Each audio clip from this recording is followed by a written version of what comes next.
Tere päevast, austatud Riigikogu ja tervist kõik, kes te jälgite tänast Riigikogu infotundi siit istungisaali rõdudelt või ka sinise ekraani vahendusel. Me alustame 14. mai infotunniga ja head kolleegid, kõigepealt palun kohaloleku kontroll.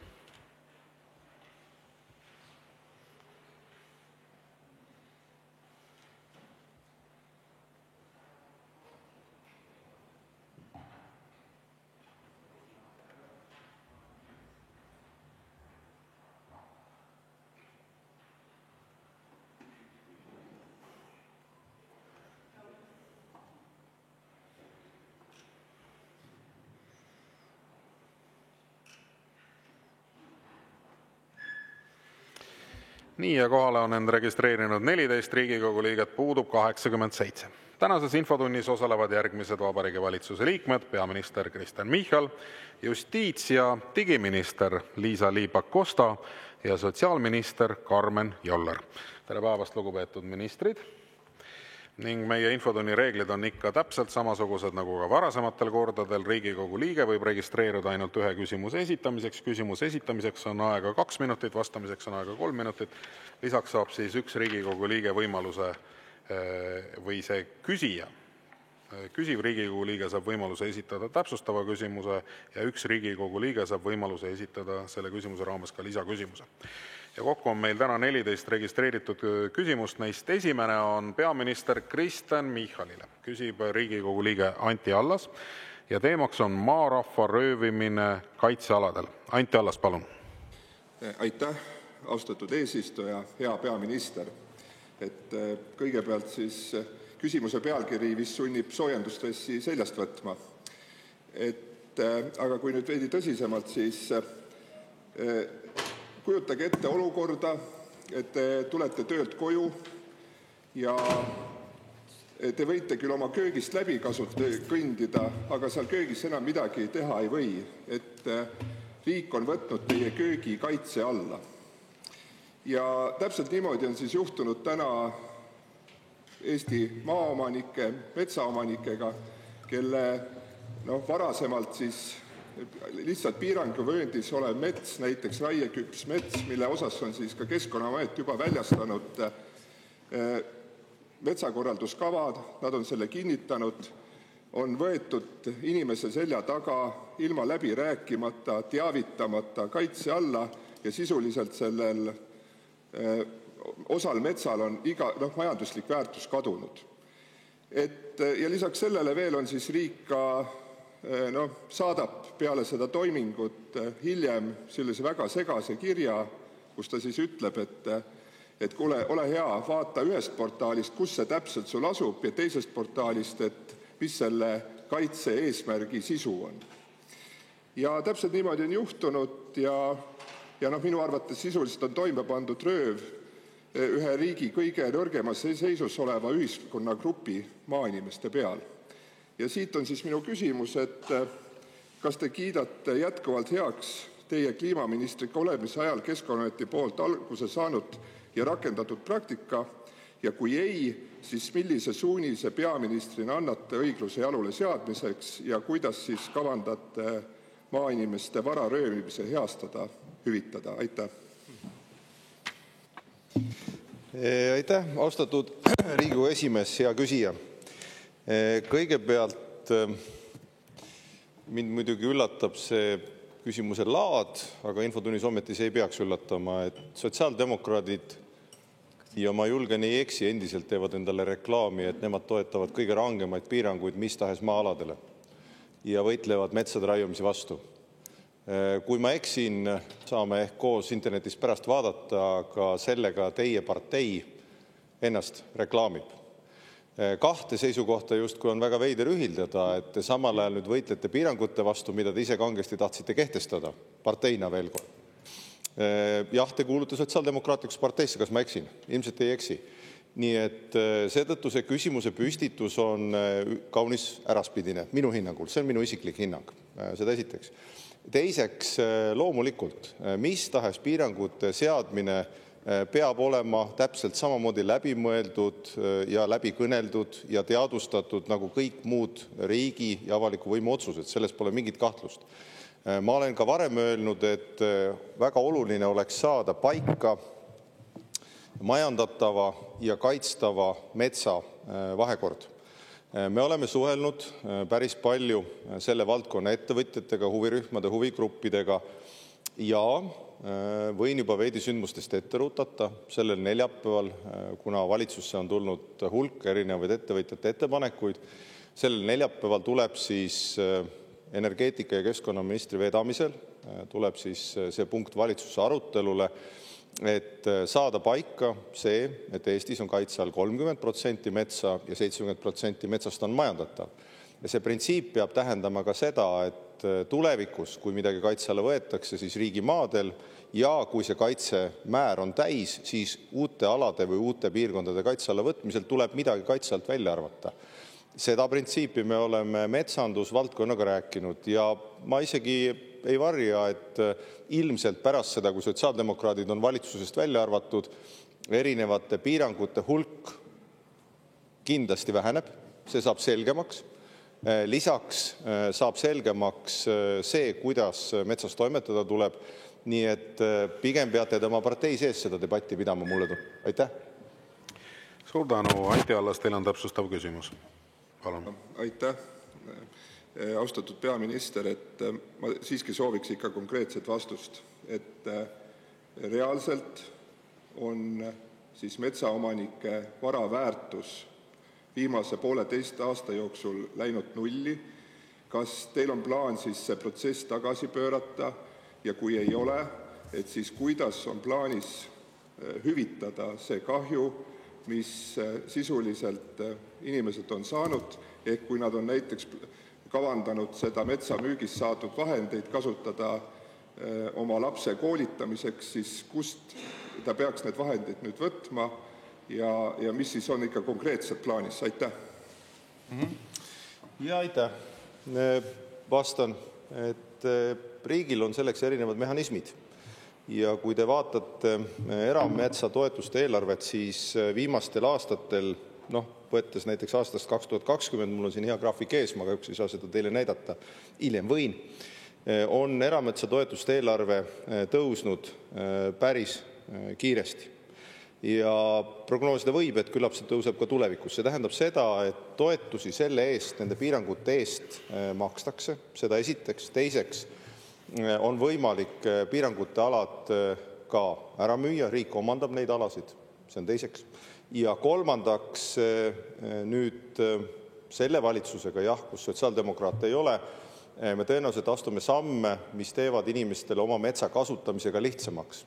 Aga seda veel kord peate te oma parteises arutama, sest teie positsioon on olnud pigem varasemalt, võin valitsusest kinnitada ka kliimaministrina, ka peaministrina pigem täiendavate piirangute eest seismine ja nende piirangute kehtestamine, mitte vastupidi. Aitäh! Suur tänu ja lisaküsimuse esitab kolleeg Jaak Aab, palun. Tänan, austatud esimees, lugupeetud peaminister. Minu küsimus on ka veidi laiemalt selle teemaga seotud, et looduskaitseliste maade, piirangutega maade maamaksu vabastuse soodustus omanikele on. Aga pikalt on olnud probleem selleks, et kuna maamaks ju laekub 100% omavalitsustele, riik neid soodustusi annab siis maaomanikele, aga selle võrra jääb omavalitsustele jälle seda maksuraha laekumata ja neid soodustusi tehakse juurde, kui neid looduskaitselisi alasid juurde tuleb. Jah, koos me suutsime eelmise valitsuskoalitsiooni ajal ära teha pool ülesannet, nagu Toots tavaliselt õpetajaga kokku leppis, et varem oli tasandusfondist, läbi tasandusfondi valemi said kompensatsiooni need omavalitsused, kes tasandusfondist raha said, aga see valem ei töötanud ja ei kohtlenud kõiki ka võrdselt ja need, kes ei saanud, näiteks ka Harjumaal Kuusalu siin ja mõned veel, ei saanud üldse kompensatsiooni. Nüüd koheldakse võrdselt, aga 50% ulatuses. Nii et seda kompenseeritakse siis omavalitsustele, neid maamaksusoodustusi, mis lähtuvad looduskaitselistest maa-aladest, kus siis omanik saab soodustust. poole võrra. Kas on plaanis selle kompenseerimisega, omavalitsustele kompenseerimisega edasi ka minna? Sest tookord, kui me sellise kokkuleppe tegime, raha, nagu alati on vähe, otsustasime, et teeme selle pool ära ja ülejäänud poole juurde tuleme järgmistel aastatel tagasi. Kas seda on ka praegu arutelul olnud, et kohalikud omavalitsused saaksid nende maamaksusoodustuste eest siis riigilt kompensatsiooni? Aitäh. No, ma ütleks viisakalt, et kolleeg Anti Allase küsimus maarahva röövimine kaitsealadel on veidi teisest valdkonnast ja ma arvan, et ta sai vastuse piirangutele, et pigem eeskätt peab ta sotsiaaldemokraatide sees üle vaatama selle piirangute hoiakusest varasematel aastatel. Ka kliimaministriks olles meenutan, et hoiak oli ikkagi selles suunas, et kaitse alla võetakse riigimaid, mitte eramaid ja uue valitsusega nüüd saavad ka reeglid selgeks, mis on majandatava ja kaitstava metsa vahekord. See on väga oluline. Ma arvan, nii puidutööstusele, mis on suur tööandja, kui inimestele ka. Selged reeglid, nagu hea aed, teeb head naabrid.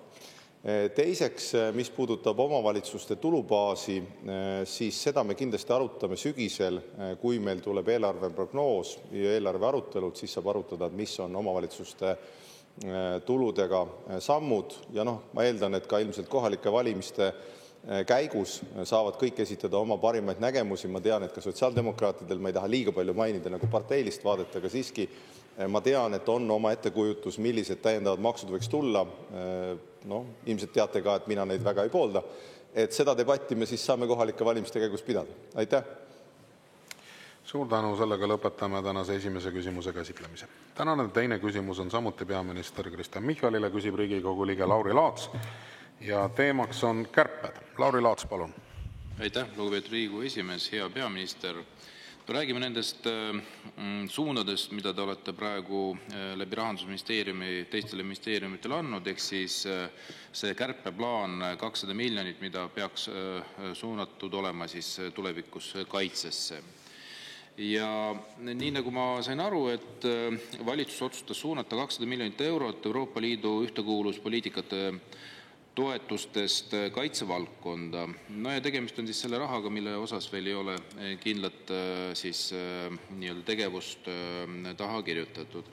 Ja sellest lähtuvalt siis Kliimaministeerium peaks siis kärpima ja edastama siis kaitsekuludeks 85 miljonit, Haridus- ja Teadusministeerium 38 miljonit, Majandus- ja Kommunikatsiooniministeerium 24 miljonit, Sotsiaalministeerium 17 miljonit, Regionaal- ja Põllumajandusministeerium 16 miljonit, Justiits- ja Digiministeerium 14 miljonit ja Kultuuriministeerium ja Riigikantselei kumbki 3 miljonit. Ja sellest lähtuvalt küsingi, et kui vaadata seda Kliimaministeeriumit, siis see 85 miljonit on see summa, mis puudutab siis tegelikult kortermajade renoveerimist ehk siis energiatõhususe küsimus. Kui peaks Kliimaministeerium tegema ettepaneku, et see on ainuke koht, kus oleks võimalik kärpida ja see 85 miljonit suunata siis kaitsekuludeks, teie kui endine kliimaminister kindlasti teate selle nii-öelda mure kohta kogu selles küsimus, mis puudutab meie korterelamute renoveerimist. Kas te oleksite nagu selle otsusega päri, oleks nagu esimene küsimus, või siis ütleksite, et ei, et tegelikult oleks vaja neid raha ikkagi sellest ministeeriumist kuskilt mujalt leida, kui selline võimalus on. Ja teine pool, mis puudutab Justiits- ja Digiministeeriumit, siis selles olukorras, kus meil on tegelikult pensionite väljamaksmine on ohu all, süsteem lihtsalt ei toimi.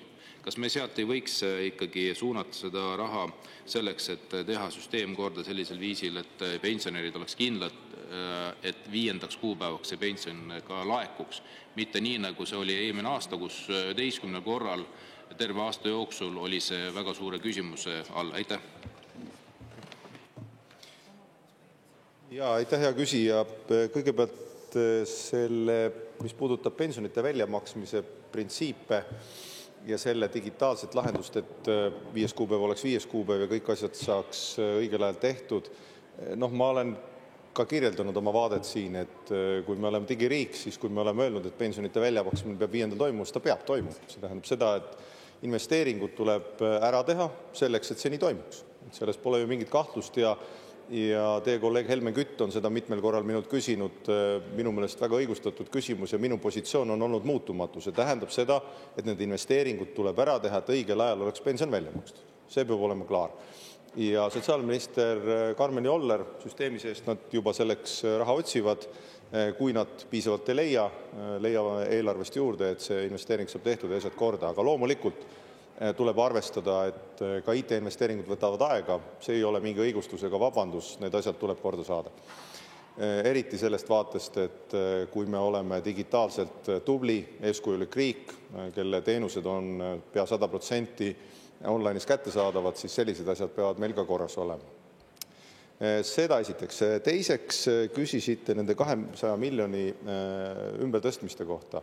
Et võib-olla sellise mõtteharjutusena ja ma ei tea, kas ta võib-olla on nagu hea mõtteharjutus, aga ma siiski pakun välja. Nendel eelarveridadel ehk nendel kasutamata rahadel siiski otseseid kulutusi veel taha ei ole võetud. Nii et tasub neist vaimult ka lahti lasta ettekujutus, et miski on millegi või kellegi oma. 500 miljonist, mis euroreeglite järgi on võimalik ringi tõsta, seda RR-i uudis ka minu meelest väga hästi kirjeldas, vaatan, võib-olla leian pärastki selle üles. 200 miljonit ringi tõsta, jah, tõesti on suur otsus, suur summa, pole kahtlust. See mõjutab läbivalt pea kõiki valdkondi, me peame tegema tuleviku erinevate programmide arvel, aga ma rõhutan, nendel ei ole kulutusi veel taha kirjutatud, ümbertõsteid. Majade renoveerimise puhul see printsiip ei ole muutunud, majade renoveerimise tooteliin, tegevusliin peab olema stabiilne läbi aastate ja ma arvan, et ükskõik kes parajasti valitsuses on, see printsiip peab jätkuma. Nii et eks Kliimaministeerium ise peab pakkuma, mille arvelt tulevikus nad seda kokku tõmbavad, neil on ka enim välisrahastust ja et need sammud saaks astuda. Umbes 2 nädala jooksul tulevad need ettepanekud ja siis seejärel saame hinnata, mida täpselt me kaitsevõime tõstmises selle 200 miljoniga saame teha. On see siis kaitsetööstuses tööstusparkide arendamine, on see mingi muu taristu arendamine, mis tahes võimete arendamine, sest ainukene piirang, mis seal on, relvi ja laskemoona selle eest osta ei saa, kõike muud saab teha. Aitäh. Suur tänu, Lauri Laats, teil on täpsustav küsimus, palun. Ja aitäh, ja et te mainisite, et ERR-i uudist, tegelikult ERR-i portaalis oligi üksi pulki kogu see temaatika lahti kirjutatud ja selle uudise lähtuvalt ma selle küsimused ka koostasin ja need numbrid, mis ma ka välja tõin ministeeriumite lõikes, olid ka täpselt vastavalt sellest uudisest pärit. Ja samas uudis oli tegelikult ka kirjas just nimelt Kliimaministeerium selline võimalik fond, kus seda raha siis kaitsekuludesse suunatas, mis oli 85 miljonit ja see oligi kortermajade renoveerimise toetuse fond. Ja nüüd, kui vaadata ka majandusministeeriumi siis poolt suunat välja siis öeldud, siis nemad vaatavad, et kus nad võiksid kokku kraapida selle raha, et majandusministeerium kaalub ümber suunata vahendid, mis olid planeeritud ettevõtluse innovatsiooni ja digitaliseerimise toetuseks. Ehk siis sama väga oluline punkt, mille osas te juhtisite ka tähelepanu, et digitaliseerimine ja innovatsioon on väga oluline. Miks ma need kohad tegelikult välja toon? Et kas on ainukesed kohad, kus on võimalik kärpida, see on pigem minu küsimus, et ja kui me kuskilt kuidagi kärbime ja suuname, siis mingisugused valdkonnad jäävad rahata ja aru saadav.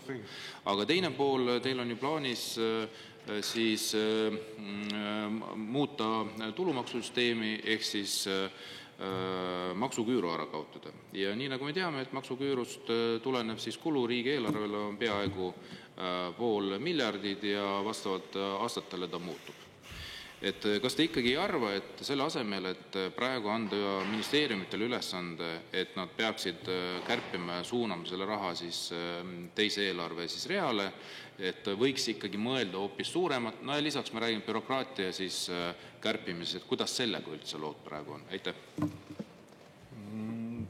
Jah, see küsimuse lõpp võib-olla jäi veidi segaseks, et seal oli juba palju seda erinevaid mõtteid, aga ma püüan jõudumööda vastata, et jah, te ei eksi, tõepoolest olukord on selline, et kui kaitse on prioriteet, siis kaitsevõime kasvatamiseks tuleb teistes valdkondades erinevaid tegevusi koomale tõmmata. Ma arvan, et te saate õigesti aru. Ma arvan, et see on olnud ka Eesti ühiskonna ootus valitsusele, et kui me peame kaitsevaldkonda prioriteediks, siis me astume ka samme, mis ka rahaliselt tagavad selle prioriteedi täitmise. Nii et seetõttu erinevate valdkondade pealt kokkutõmbamised ja ümbertegemised selleks, et me suudaks kaitsevõimet tõsta, on kooskõlas Eesti pikaajaliste huvidega, strateegiliste huvidega igal juhul. Ja seetõttu erinevad ministeeriumid vaatavadki oma tulevikuprogrammid üle, vaatame, mida saame tõsta kaitsevõime tõstmisesse. Ja kaitsevõimet ma siiski mõtestaks võib-olla veidi ka laiemalt, sest nagu Euroopas on tehtud, et selle hulka kindlasti võiks ka käia kaitsetööstuse arengs. Me tahame Eestis oma tööstuse kasvu. Me tahame seda võimet, mida Ukrainast õpituna ju võiks kõik riigid tegelikult ideaalis tahta, et kui olukord muutub kriitilisemaks, siis sul on neid tootmisi, neid tööstusi, neid ettevõtteid, neid inimesi, kelle peale loota, kes sellel hetkel seal teevad seda, mida on vaja. Ja Ukrainas see innovatsioon ju kaitsevaldkonnas on tohutult kiiresti läinud. Nii et jah, kaitsevõimesse tõstame ringi ja ilmselt laiemalt selle alla võivad kuuluda ka erinevad military mobility projektid, nii edasi. Hindame üle, mis on see Kaitseministeeriumi plaan. Ja teiseks küsisite maksude kohta. Teil on õigus, kaotame selle sama Keskerakond, Isamaa, Keskerakond ühise maksuküüru. Urmas Reinsalu jõnnakalt eetris räägib sellest kui Reformierakonna maksuküürust ja mulle see väga meeldib, see on väga südamelähedane, et ta sellest räägib, aga kehtestajad siiski nagu lapsevanemad võiks oma lapse omaks võtta, ei maksa teile ka Isamaal häbeneda, see on teie tehtud maksuküür, mis inimesi koormab. Ja selle me kaotame. Ja see tähendab seda, et 26. aastast kõigi inimeste tulumaksuvaba miinimum on 700 eurot, välja arvatud pensionärid on see kõrgem. Ja keskmist palka teenivale inimesele jääb aastas umbkaudu 1500 eurot rohkem raha kätte. See kindlasti aitab ka paremini toime tulla inimestel tulevikus paremini toimetada, oma tuleviku kindluseks investeerida. Nii et tõsi, seda me teeme. Aitäh! Suur tänu ja lisaküsimuse esitab kolleeg Anastasia Kovalenko-Kõlvart, palun. Aitäh, austatud peaminister. Muidugi selle nii nimetatud maksuküüru kaotamise hinnaks on muidugi see, et te tõstate kõik võimalikud maksud, ka ajutised maksud teete nüüd püsivaks, et mis kokkuvõttes viib inimeste taskust palju rohkem raha minema. Aga mul on seoses kärpeküsimusega, et meil järjest kärbitakse teehoiukava, teed lagunevad, 4-realisi maanteid ei ehitata, aga samal ajal valitsus on valmis meil tellima 70 miljoni euro eest ronge Rail Balticu jaoks, samal ajal kui meil ei ole kindlust, kust me leiame ise puuduoleva raha raudtee valmis ehitamiseks. Riigikontroll on hinnanud, see on 1,8 miljardit, mida meil on veel vaja. Samas meil pole kindlust, et Läti omalt poolt oma osa ehitab. Ja korruptsioonivastase erikomisjoni istungil oli see teema esmaspäeval arutlusel, kus osales ka Läti parlamendi Rail Balticu uurimiskomisjoni esimees, kes viis ka vastava analüüsi ja arvutused ja tema omalt poolt kinnitas, et enne 2035. aastat ei tule Lätis mingit raudteed meie poole. Ja põhimõtteliselt täna me oleme mitme miljardi eest ehitamas raudteed, tellime 70 miljoni euro eest ronge, et siis sõita Tallinnast Läti piirini. Et nagu ma naljaga pooleks ütlen, et Rail Balticust on meil saanud Tallinn-Häädemeeste ekspress. Ja lisaks iga aasta hakkab kuluma 50 miljonit eurot selle ülevalpidamiseks. Ja see on kusjuures suurem kui Elroni kõigi praeguste liinide kulu kokku, mis on 30 miljonit. Ja kahjuks Kliimaministeeriumil täna puudub ka riskianalüüs ja varuplaan olukorraks, kus me siis tõesti näiteks omalt poolt oleme väga tublid, ehitame kõik valmis, aga lätlased jätavad oma osa tegemata. Et mis siis on teie nägemus tulenevalt tänasest sellisest majanduslikust seisukohast, kärpepoliitika seisukohast, kus meil ei ole raha, et 4-realised maanteid ehitada, vajame raha kaitsekuludeks, et kas meil on tõesti palju täna mõtet panna miljardeid, et sõita Tallinnast Häädemeesteni ja kuidas te näete, et saaks tagada parema koostöö Lätiga, et need valmistähtajad kuidagigi saaksid sünkroniseeritud? Aitäh! Aitäh! Mulle meeldis see Päevalehe juhtkiri sellel teemal, kus oli viisakalt ka öeldud, et seal ei olnud päris nii otse öeldud, aga aga eks see kohtumine teil seal komisjonis oli nagu Reinsalu oleks kohtunud Reinsaluga. Et hästi palju erinevaid selliseid, kuidas öelda, laetud mõtteid tegelikkusega üsna vähe pistmist. Ma mõistan, et ühendus Euroopaga on küll enamus Eesti inimeste huvides, aga mitte võib-olla vähemuse huvides. Et Eestis on aastaid tehtud Kremlist tulevat vastutööd Rail Balticule, ma arvan Baltimaades samamoodi, seda ei ole ju varjatud. Nende vaates tegelikult see, et Eesti on Euroopaga ühenduses, mida ma meenutan, tahtis juba Lennart Meri, on Euroopaga ühenduses, on nende jaoks ju mõjuvõimu kaotus.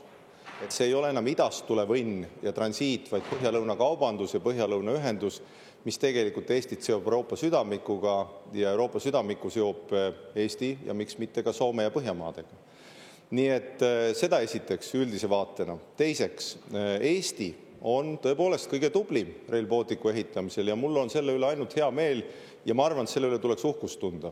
Eesti Rail Balticu hanked, töö käib. Alati me võime oma nõudlikkuses tahta paremat öelda, et asjad peaksid olema kiiremad, aga ometigi me oleme selles kõige tublimad, tegutseme ja üsna peatselt lähiaastal, ma arvan, on suur osa trassist, kui mitte kogu, juba ehituses. See on väga hea ja tugev sõnum. Läti poolele oleme me täpselt samamoodi positiivset toetust avaldanud, sest Euroopas koos me taotleme täiendavat rahastust Rail Balticule, valmisolekuga loomulikult ka enda vajak katta. Ja ma meenutan, et eelarvest, mis oli keeruline, selge aastal me leidsime hulga raha, 100 miljoneid tegelikult Rail Balticu kiiremaks arendamiseks. Seal saavad tööd meie taristuehitajad ja kui te küsite, et maanteid ei ehitata, siis ma siiski veidi korrigeeriks. Lähiaastatel läheb ka maanteid ehitusse. Loomulikult vähem kui tahaks rohkem. Teedes ehitus tahaks kindlasti rohkem, pole kahtust. Aga taristuehitus siiski hoiab seda turgu tasakaalus nii palju, kui on võimalik. Nii et selliste laetud väidete segamine, et Rail Baltic on midagi pisikest vastuolus Eesti tuleviku huvidega, ma paluks et võib-olla Eesti parlamendi erakonnal ei maksa asuda sellesse ritta, kes kujutavad ette Eestit isoleeritud saarekesena, mitte Euroopas ühenduses oleva riigina. Ja ma veel kord meenutan, et Eesti riigil on strateegiline eesmärk ennast julgeoleku, majanduse mõttes ühendada paremini Euroopaga, mitte halvemini. Selle jaoks ongi Rail Balticut vaja ja Eesti on selles väga tubli olnud. Aitame ka Lätit nii palju kui võimalik ideedega Euroopas läbirääkimistel, et oleks täiendavat rahastust ja see ühendus võimalikult kiiresti tuleks. Aitäh! Suur tänu! Ja sellega ma lõpetan meie teise küsimuse käsitlemise. Aga enne kui me saame kolmanda küsimuse juurde minna, on siin küsimusi istungi läbiviimise protseduuri kohta. Et Anastasia Kovalenko-Kõlvart, palun. Aitäh, austatud esimees. Ma tunnen, et tegelikult see absoluutselt ei olnud kohane peaministri poolt, et kui mina räägin muredest Rail Balticu koha pealt ja Eesti inimeste muredest, et siis tuua koheselt paralleel Kremli jutupunktidega. Ja see oli suunatud ju ka Läti kolleegile, kes töötab ka Lätis ja tuli küll rääkis korruptsioonivastase erikomisjonis oma murest, et ma palun tulevikus sellistest väljaütlemistest pigem hoiduda, et see kindlasti ei ole kohane. Aitäh. Aitäh.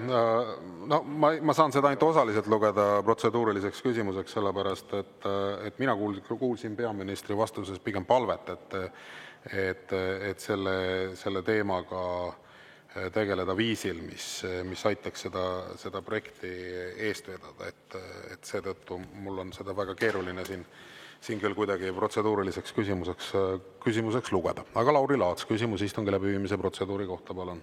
Ja, aitäh, lugupeetud Riigikogu esimees. No, mul on nagu küsimus teile, et kas siis on kohane tõesti sildistada, et selle palve juures oli tegelikult ka just sildistamine ja mingisugune väite edastamine, mis ei vasta ju tõele ja väide oli see, et üks erakond, kes parasjagu küsis, ehk siis Keskerakond on selle Rail Balticu vastu. Ei ole, meil oli lihtsalt mure selles, et see projekt on väga suuremahuline. Me oleme jälginud, kuidas see projekt tegelikult ei edene. Seda projekti on tegelikult lükatud kogu aeg ju edasi. Me kõike seda ajalugu ei hakka praegu rääkima. Ja nüüd on selline olukord, kus tegelikult Keskerakond juba aasta aega tagasi juhtis tähelepanu, et kuna lätlastel ei ole jõudlust, mis tuligi välja, et peaksime siinsamas Riigikogus moodustama erikomisjoni, nii nagu lätlased, seda ka Riigikogu ei toetanud. Ehk siis ei jääks nagu valet muljet, et me tahame lihtsalt juhtida tähelepanu peaministrile, et meil on probleem ja selle probleemiga tuleb väga konstruktiivselt tegeleda. Kui vaja, siis tuleb ka läbirääkimisi pidada ka lätlaste ja leedulastega, et saadagi mõistlik lahendus sellele projektile. Vastasel juhul, nii nagu eilne taristuminister ütles, ostame rongid ja nii kaua, kuni lätlased selle asja valmis ehita, hakkame sõitma Läti piirini. Vot seda me ei taha. Aitäh. Aitäh. Jälle, te lähete sisusse ja te eeldate, et ma peaks hakkama nüüd siin kuidagi mingisuguseid sisulisi kommentaare andma. Et kui te tahate sisulist kommentaari, siis palun, ma võin teile anda. Et ma tunnen väga hästi ka Andris Kuulbergsi isiklikult ja ta on väga tugev Rail Balticu toetaja. Ja tema huvi on see, et see Rail Baltic ehitatakse õigeaegselt valmis. Ehk siis selles mõttes ma usun, et me kõik oleme seda meelt, et me leiame, et see projekt on Eestile vajalik ja peaminister ei sildistanud minu hinnangul oma vastuses mitte kedagi, vaid ta esitas palve, et juhul kui me seda teemat käsitleme, et me käsitleksime seda siis tõesti viisil, mis aitaks seda projekti edendada ja ühtlasi on see ju 3 Balti riigi projekt. Aga nagu ma ütlesin veel kord, et te soovite mult saada sisulisi vastuseid, ma ei saa teile neid anda, head sõbrad, et tõepoolest, et see protseduuriline küsimus on istungi läbiviimise protseduuri kohta. Et teeme selle siinkohal selgeks ja läheme edasi, sellepärast, et meil on infotunnis veel 14 küsimust. Ja neid küsimusi selliselt kasutades me ei jõua küll mitte kuskile. Helle-Moonika Helme, ma ei võtaks teie protseduurilist küsimust lihtsalt põhjusel, et siin on Helir-Valdor Seeder, Varro Vooglaid, Raimond Kaljulaid, kõik on järjekorras. Meil on 14 küsimust. Mida me siin teeme? Et katsume nagu küsida tõesti siis, kui on protseduuriline küsimus. Helir-Valdor Seeder on järgmine küsija. Küsimus on peaminister Kristen Michalile ja teema on sõnastatud selliselt: ligi ja lambad. Helir-Valdor Seeder, palun. Aitäh. Austatud peaminister, ütlen kohe alguses ära, et mina pean väga oluliseks professionaalsete ametnike tegevust ja olemasolu Eestis ja õnneks neid professionaalseid ametnikke Eesti riigis on palju. Aga väga halb on see, kui me hakkame vastandama ametnikke ja poliitikuid. Ja ma tsiteerin teid kaitseingel jutumärkides Jürgen Ligit, kes on öelnud: riigiametnikke ministeeriumides ja muudes asutustes on umbes 3000, kes tegelikult hoiavad seda riigi kvaliteeti üleval, sõltumata sellest, missugused lambad valitakse lõpuks Riigikokku ja pannakse valitsusse. Ja ma ei ole kuulnud teie hinnangut selle väljaütlemise kohta. Ja mul on küsimus, et kas teil on teada, kes on need lambad, kes on pandud valitsusse? Need saavad olla ainult Eesti 200 ja Reformierakonna ridadest, sest ainult need 2 erakonda moodustavad valitsuskoalitsiooni. Olge hea, avalikustage. Teiseks, või on see hinnang valijatele, et nad on valinud lambad Riigikokku, või midagi kolmandat? Ja mina mäletan, et teie olite üks aktiivsetest hindajatest, kui siin ühe teise erakonna liikmed andsid meil tunduvalt vähem reljeefseid hinnanguid naaberriigi poliitikute kohta. Aga olete jätnud nüüd oma parteikaaslase hinnangu oma riigi erinevate poliitikute ja valitsuse liikmete kohta hinnangu andmata. Teil on see võimalus nüüd siin parlamendi ees seda teha. Aitäh. Aitäh. Ma korra kasutan 20 sekundit vastamisest teile, et ma vaatasin vahepeal järgi lihtsalt viidates, et ka näiteks Tunne Kelam on viisakalt kirjutanud, et vastusseis Rail Balticule on vesi Kremli veskile. Nii et ma soovitan vaadata seda järgi ja ei pea tõlgendama, mida ma olen öelnud. Ma olen palunud mitte sellesse vankrisse istuda, igaüks ise otsustab. Ja seda entusiasmi Rail Balticu ehitumise puhul ma siiski meenutan, et keskerakondlasest taristuminister Taavi Aasa ajal järsku sai aastas 4. Härra peaminister, vastake nüüd. Nii, aitäh. Ja nüüd tulles Helir-Valdor Seedri küsimuse juurde, Jürgeni väljaütlemisi saab kommenteerida Jürgen ise, seda esiteks. Teiseks, parlamenti, ma loodan, ma vist ei eksi, aga ma arvan, et ta vist on enim valitud saadik vist kõige pikema staažiga siin saalis. me võime olla siin veel mõned, kellel on seda staaži piisavalt, et me jõuame talle ühel päeval kannule, aga küllap ta siis oskab ise kommenteerida, mida ta sellega mõtles. Mina isiklikult arvan ka, et sõnakasutus peab olema korrektne. Ametnike ja poliitikute vastandumine minu meelest on kulunud lame ja kindlasti ajast ja arust mõtteviis, sest liiga palju on neid, kes ilmuvad ekraanile ja kelle ainukene sõnum on sellest, et Eesti riik on milleski süüdi või poliitikud on milleski süüdi, suutmata isikustatult öelda, mida keegi täpselt kuskis tegi. Ja ka Jürgenile samamoodi, et ega kui tal on etteheide kellegile tema vaimsete võimete, käitumisviisi või sõnastuse osas, siis ta peaks tegema seda otse ja nimeliselt. Nii ongi kõige parem. Aitäh! Aitäh, Helir-Valdor Seeder. Teil on täpsustav küsimus, palun. Aitäh! Ega ma nüüd vastust ei saanud, aga ma loodan, võib-olla siis kuluaarides avaldate need nimed ja huvitav on see, et teiste erakondade poliitikute väljaütlemisi olete valmis kommenteerima, aga enda erakonna poliitikute oma mitte. Loomulikult me suhtleme ka Jürgen Ligiga otse. Aga mu teine küsimus puudutab ka ametnikke. Ma vaatan päevakorda, valitsuse algatatud eelnõud, mida Riigikogu arutab ja kõik see on läinud nagu väga loosunglikuks. Loen seletuskirjad algavad järgmiste lausetega. Eelnõuga vähendatakse bürokraatiat ja halduskoormust ja nii edasi. Järgmine eelnõu eesmärk on vähendada nii ettevõtjate kui ka eraisikute halduskoormust ja nii edasi. Järgmine seaduseelnõu. Seaduse muudatusega vähendatakse looduskaitse bürokraatiat ja halduskoormust ja nii edasi. Et seda loetelu võib väga pikalt jätkata. Ja nüüd, kui ma lähen riigikontrolöri hinnangute juurde, kes ütleb, et kui algul kärbitakse ja pärast antakse raha juurde, on tema sõnul ebaselge, kas kärbe tegelikult leidus aset või mitte. Jällegi loosunglikkus ja me teame, kuidas siis riik või praegune valitsus seda kärbet ellu viib. Kuskilt midagi kärbitakse, seda võimendatakse meedias ja ajakirjanduses ja pärast tegelikult pannakse suurem summa asemele. Ja no Riigikontroll on juhtinud veel tähelepanu, et kui kõrvutada selle aasta riigieelarve seaduse lisa, milles on lahti kirjutatud tööjõukulud, majanduskulud ja muud toetused, mis olid kärpe eesmärgina seatud ning võrrelda neid kärpebaasiga, siis oli kärbitud eelarve nende kulude osas 155 miljoni euro võrra suurem kui eelnev eelarve.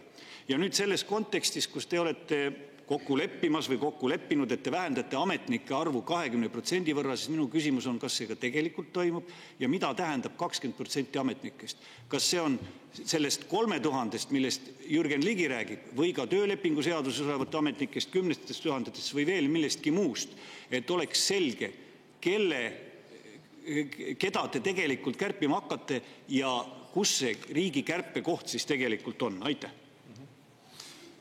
Aitäh! No päris mitu erinevat küsimust. Esiteks kõigepealt kokku lepitud avaliku sektori kärbe 10% 3 aasta peale kehtib. Erand on pensionid, mida me ei kärbi. Seda ma olen korduvalt öelnud. Teiseks õpetajad, kolmandaks kaitsevõime ja neljandaks sisejulgeolek. Aastatel 2025, 2028 kärbime kokku 1,4 miljardit. Selle sees on ka juba eelmiste valitsuste tehtud otsused. 2025. aasta eelarves töö- ja majandamiskulud vähenesid 1% veidi peale ja võib-olla võrdlusena on hea hinnata, et eelarve kasv on väiksem kui majanduskasv. Kasvanud on riigikaitsekulud 9,3% ja sotsiaalkulud 7,6%. See tähendab, et ülejäänud riigieelarve kasvas vaid 1,9%, alla 2% võrrelge majandusega ja majanduse mahu kasvuga. Valitsemiskulud, olgu öeldud, esimest korda pärast suurt majanduskriisi, finantskriisi lähevad allapoole ja vahepealsetel aastatel on need numbrid olnud ainult positiivsed. Meenutusena ka teie olete vahepeal valitsuses olnud. Nüüd avaliku sektori töötajaskonnast muutused. Siin on tõepoolest levinud erinevaid selliseid veidraid müüte. Kirjutas Raul Eamets, kuidas avaliku sektori kasv oli 10 000 inimest. Selle on valeks tunnistanud nii Delfi kui Äripäev. Ei vasta tõele. Kasvas kokku 155 teenistuja võrra, kohalikest omavalitsustest neist 117, riigiasutustest 38.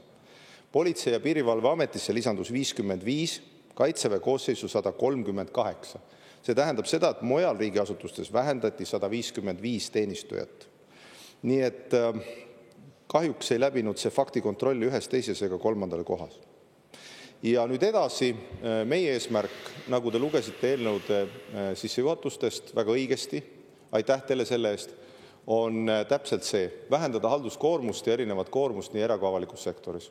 See tähendab seda, et seda tööd, mida me Eesti riigi tippettevõtjatega oleme koos alustanud, valitsus.ee leheküljel saate juba vaadata, seal on selline jooksev loendur, milliseid norme, kontrolle, erinevaid bürokraatia välju me maha võtame, selleks, et oleks vähem vaja inimesi ametites neid kontrollima. Ja eesmärk ongi jõuda, ma tean, et see on kõrge eesmärk, hea kui poolgi sellest saavutame, aga kõrge eesmärk siiski peab olema, et umbes 5% võrra inimesi on ametites sellega tegelema vähem vaja. See kõik sõltub, kui edukad, kui kiired me oleme nende normide vähendamisel. Nii et ma loodan ka teilt sellele tuge ja veel kord, kui on rohkem huvi selle teema vastu, valitsus.ee leheküljel on see loendur ilusti, sealt saab vaadata, mis täpselt on torus, mis tulemas ja millega tegeleme ja anname hoogu juurde. Aitäh! Aitäh ja lisaküsimuse esitab kolleeg Mart Maastik, palun. Härra eesistuja, austatud peaminister, mina puudutan siis oma pinginaabri esitatud küsimuse teist poolt ehk siis lambaid ja teatavasti Saaremaal on siis üks suuremaid lambakasvatuspiirkondi, ühtlasi on seal ka siis lambakogu, mida ma siinkohal kutsun ka teid külastama, ehk sealt saaksite võib-olla nii mõndagi head tarkust, kuidas ka riigi juhtimise juures paremaid otsuseid teha. Ja praegu on valitsuses ringlemas haridusministri määrus, kus soovitakse kooliaega, ehk siis kooliaja algust, õppetöö algust viia kella 9 hommikul, mis praeguse määruse kohaselt on nii, et on kell 8, aga võib ka hiljem, siis uues määruses on, et kell 9, aga võib ka varem. Ja jääb täiesti arusaamatuks, et miks sellise asendustegevusega tegeletakse, küll aga see toob kaasa küllaltki suuri probleeme, eriti just maapiirkondades, arvestades seda, et koolidel on vaja ka, need õpilased on kuidagi kooli saada ja siis need bussid ja transport, nende ümberkorraldamine on seotud väga suurte kulutustega. Lisaks, kui te kujutate ette, kui maal õppiv laps peab minema tund aega hiljem kooli, mitte kell 8, vaid kell 9, siis ta peab minema eemal kuskil kaugemal keskuses olevasse keskusesse, siis huvialaringidesse, siis kõik see rikub ära ka praegu kehtivad sellised ajalised graafikud. Ja laps lõpuks, kui ta täna jõuab, ma võin oma tütarde koha eeskujul öelda, et nad jõuavad koju kella 7:30-8 ajal, siis nad jõuaksid veel pool tundi või tund aega hiljem. Et küsimus ongi, et mis on selle muudatuse seaduse või määruse üldse mõte? Miks te tegelete seal valitsuses asendustegevusega, tekitate juurde bürokraatiat ja probleeme? Aitäh. Aitäh. Noh, nagu teie pinginaaber, te ilmselt ei kuulnud küsimuse algust, võib-olla kuulsite, ütles, valitsus tegeleb vastupidisega, elu lihtsamaks muutmisega. Haridusministeeriumi määrus, mida haridusminister saatis välja, on ju praegu arutelul ja kooskõlastusel. Ja eks nad siis selle tagasiside alusel seda toimetavad. Mina saan aru, et see kellaaeg puudutab seda, mis kell vaikimisi algavad koolitunnid, aga iga kool, nagu te täpselt küsimuses osutate, on ju vaba seda otsust tegema. Ja iga kool teebki selle otsuse. Vaikimisi väga paljud ühiskonnas tervitavad, et kool algab kell 9, mitte kell 8. On koole, kus on vastupidi otsustatud ka juba praegu, kus vaikimisi kell 8 peaksid tunnid algama. Nii et veel kord me jõuame tagasi sinna, et iga kool saab selle otsuse ise teha. Haridusvaldkonnas nende ministeeriumi välja pakutud reeglid, ka minu soovitus neile on, et kõik asjad peavad olema võimalikult lihtsad. Koolid on ise pädevad otsustama, nii et seda saate ehk siis haridusministri käest täpsemalt küsida. Ja erinevate lammaste kasutamine, jah, olge ettevaatlik, teie pinginaaber on väga mures selle pärast, kui kuskil Riigikogus keegi kedagi lambaks nimetab. Aitäh. Suur tänu ja sellega lõpetame tänase kolmanda küsimuse käsitlemise. Tänane 4. küsimus. Samuti peaminister Kristen Michalile, küsib Riigikogu liige Varro Vooglaid ja teemaks on kaamerate võrgustik. Varro Vooglaid, palun. Ja, suur tänu. No, te kindlasti olete kursis, lugupeetud peaminister, et 23. aprillil avaldati Eesti Ekspressis Madis Hindre artikkel, mis kannab pealkirja Andmebaas, millest ei teadnud ka peaminister. Kaamerad salvestavad iga kuu 20 miljonit autonumbrit. Ja no raske on uskuda seda, et te peaministrina sellest ei teadnud, just nagu on raske uskuda, et sellest ei teadnud siseminister Lauri Läänemets või ka siis justiitsminister Liisa Pakosta. Aga tõsiasi on see, et tõesti aastaid tagasi juba on selline võrgustik üles ehitatud, seda on aastaid opereeritud ja nagu öeldud, 20 miljonit pilti tehakse Eesti teedel liiklevatest autodest keskmiselt kuus. Ja jutt ei käi siin õiguse rikkujate ülespildistamisest ja nende autonumbrite andmebaasi salvestamisest, vaid lausalisest salvestamisest. Kõik inimesed, kes siis kaameralt läbi liiguvad ja väidetavalt neid kaameraid on kokku 175. Nüüd eilsel õiguskomisjoni ja põhiseaduskomisjoni ühisistungil kinnitasid nii õiguskantsleri kantselei kui ka Andmekaitse Inspektsiooni esindajad, et selliseks praktikaks puudub õiguslik alus. Et andmekaitse põhimõtetest lähtuvalt peaks see olema seadusesse kirjutatud, et niisugust asja tohib teha, et sellisel viisil tohib andmeid koguda ja peaks olema seaduse tasemel sätestatud mitte ainult alus, miks pildistatakse, vaid ka isikuandmete koosseis, mida kogutakse, võimalus kogutud andmetega tutvuda ja hoiustamise aeg, ehk see, millal siis need hävitatakse. Mitte midagi sellest seadusesse sätestatud ei ole.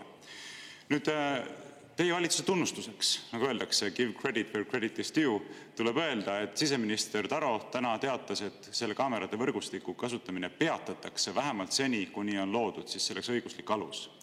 Aga mina tahaksin teie käest küsida, et kas sellega siis asi piirdubki? Et kuigi ühiskonnas pole mingit arutelu olnud selle üle, kas me üldse tahame sellist ühiskonda, lihtsalt nüüd hakatakse asja seadustama. Või peaksime me sisuliselt vaatama otsa ka küsimusele sellest, kas üleüldse see on hea mõte sellist süsteemi rajada? Aitäh! Aitäh, hea küsija. Ma meenutan, et jah, päev või paar päeva pärast seda, kui küsiti selle andmebaasi kohta, ütlesime ka sama, mida Andmekaitse Inspektsioon oma järeldustes või omalt esialgses positsioonis on öelnud, ehk et peab olema pilt selge, et mida siis avalikus ruumis, milliseid andmeid kogutakse, kes pääseb neile juurde, kuidas see on reglementeeritud, kuidas jääb nendest juurdepääsudest jälg maha, kuidas seda siis hiljem kustutatakse, kes teostab kontrolli selle üle ja väga palju muud. Eesti politsei usaldusväärsus on väga kõrge ja põhjendatult. Nad teevad head tööd. Nüüd selleks, et selliste andmete, kaamerate kasutus oleks avalikus ruumis selge, siseminister otsustas, et see andme numbrituvastuskaamerate kasutamine peatatakse, sellele luuakse selge õiguslik alus ja debatt ja ma arvan, et see on mõistlik. Vastus sellele, millist viisi, kui palju, mille jaoks me tehnoloogilise lahendusi saame kasutada, sest meil ei ole mõtet salata, et nad on praktikas ka igapäevaselt eluliselt kasutuses nii raskete kuritegude jaoks kui ka iga päev kuskile parklasse sõites nii edasi. Kuidas me neid kasutame, saabubki selle sama õigusliku raamistiku debati käigus.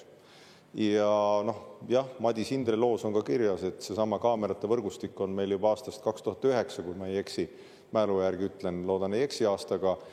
Läbi aastate ilmselt jah, ei ole valitsust kuidagi sellest teavitatud või siseministreid, eks te peate oma pinginaaber Martin Helmege käest küsima, kas teda teavitati või Mart Helme käest, kas teda teavitati sellest.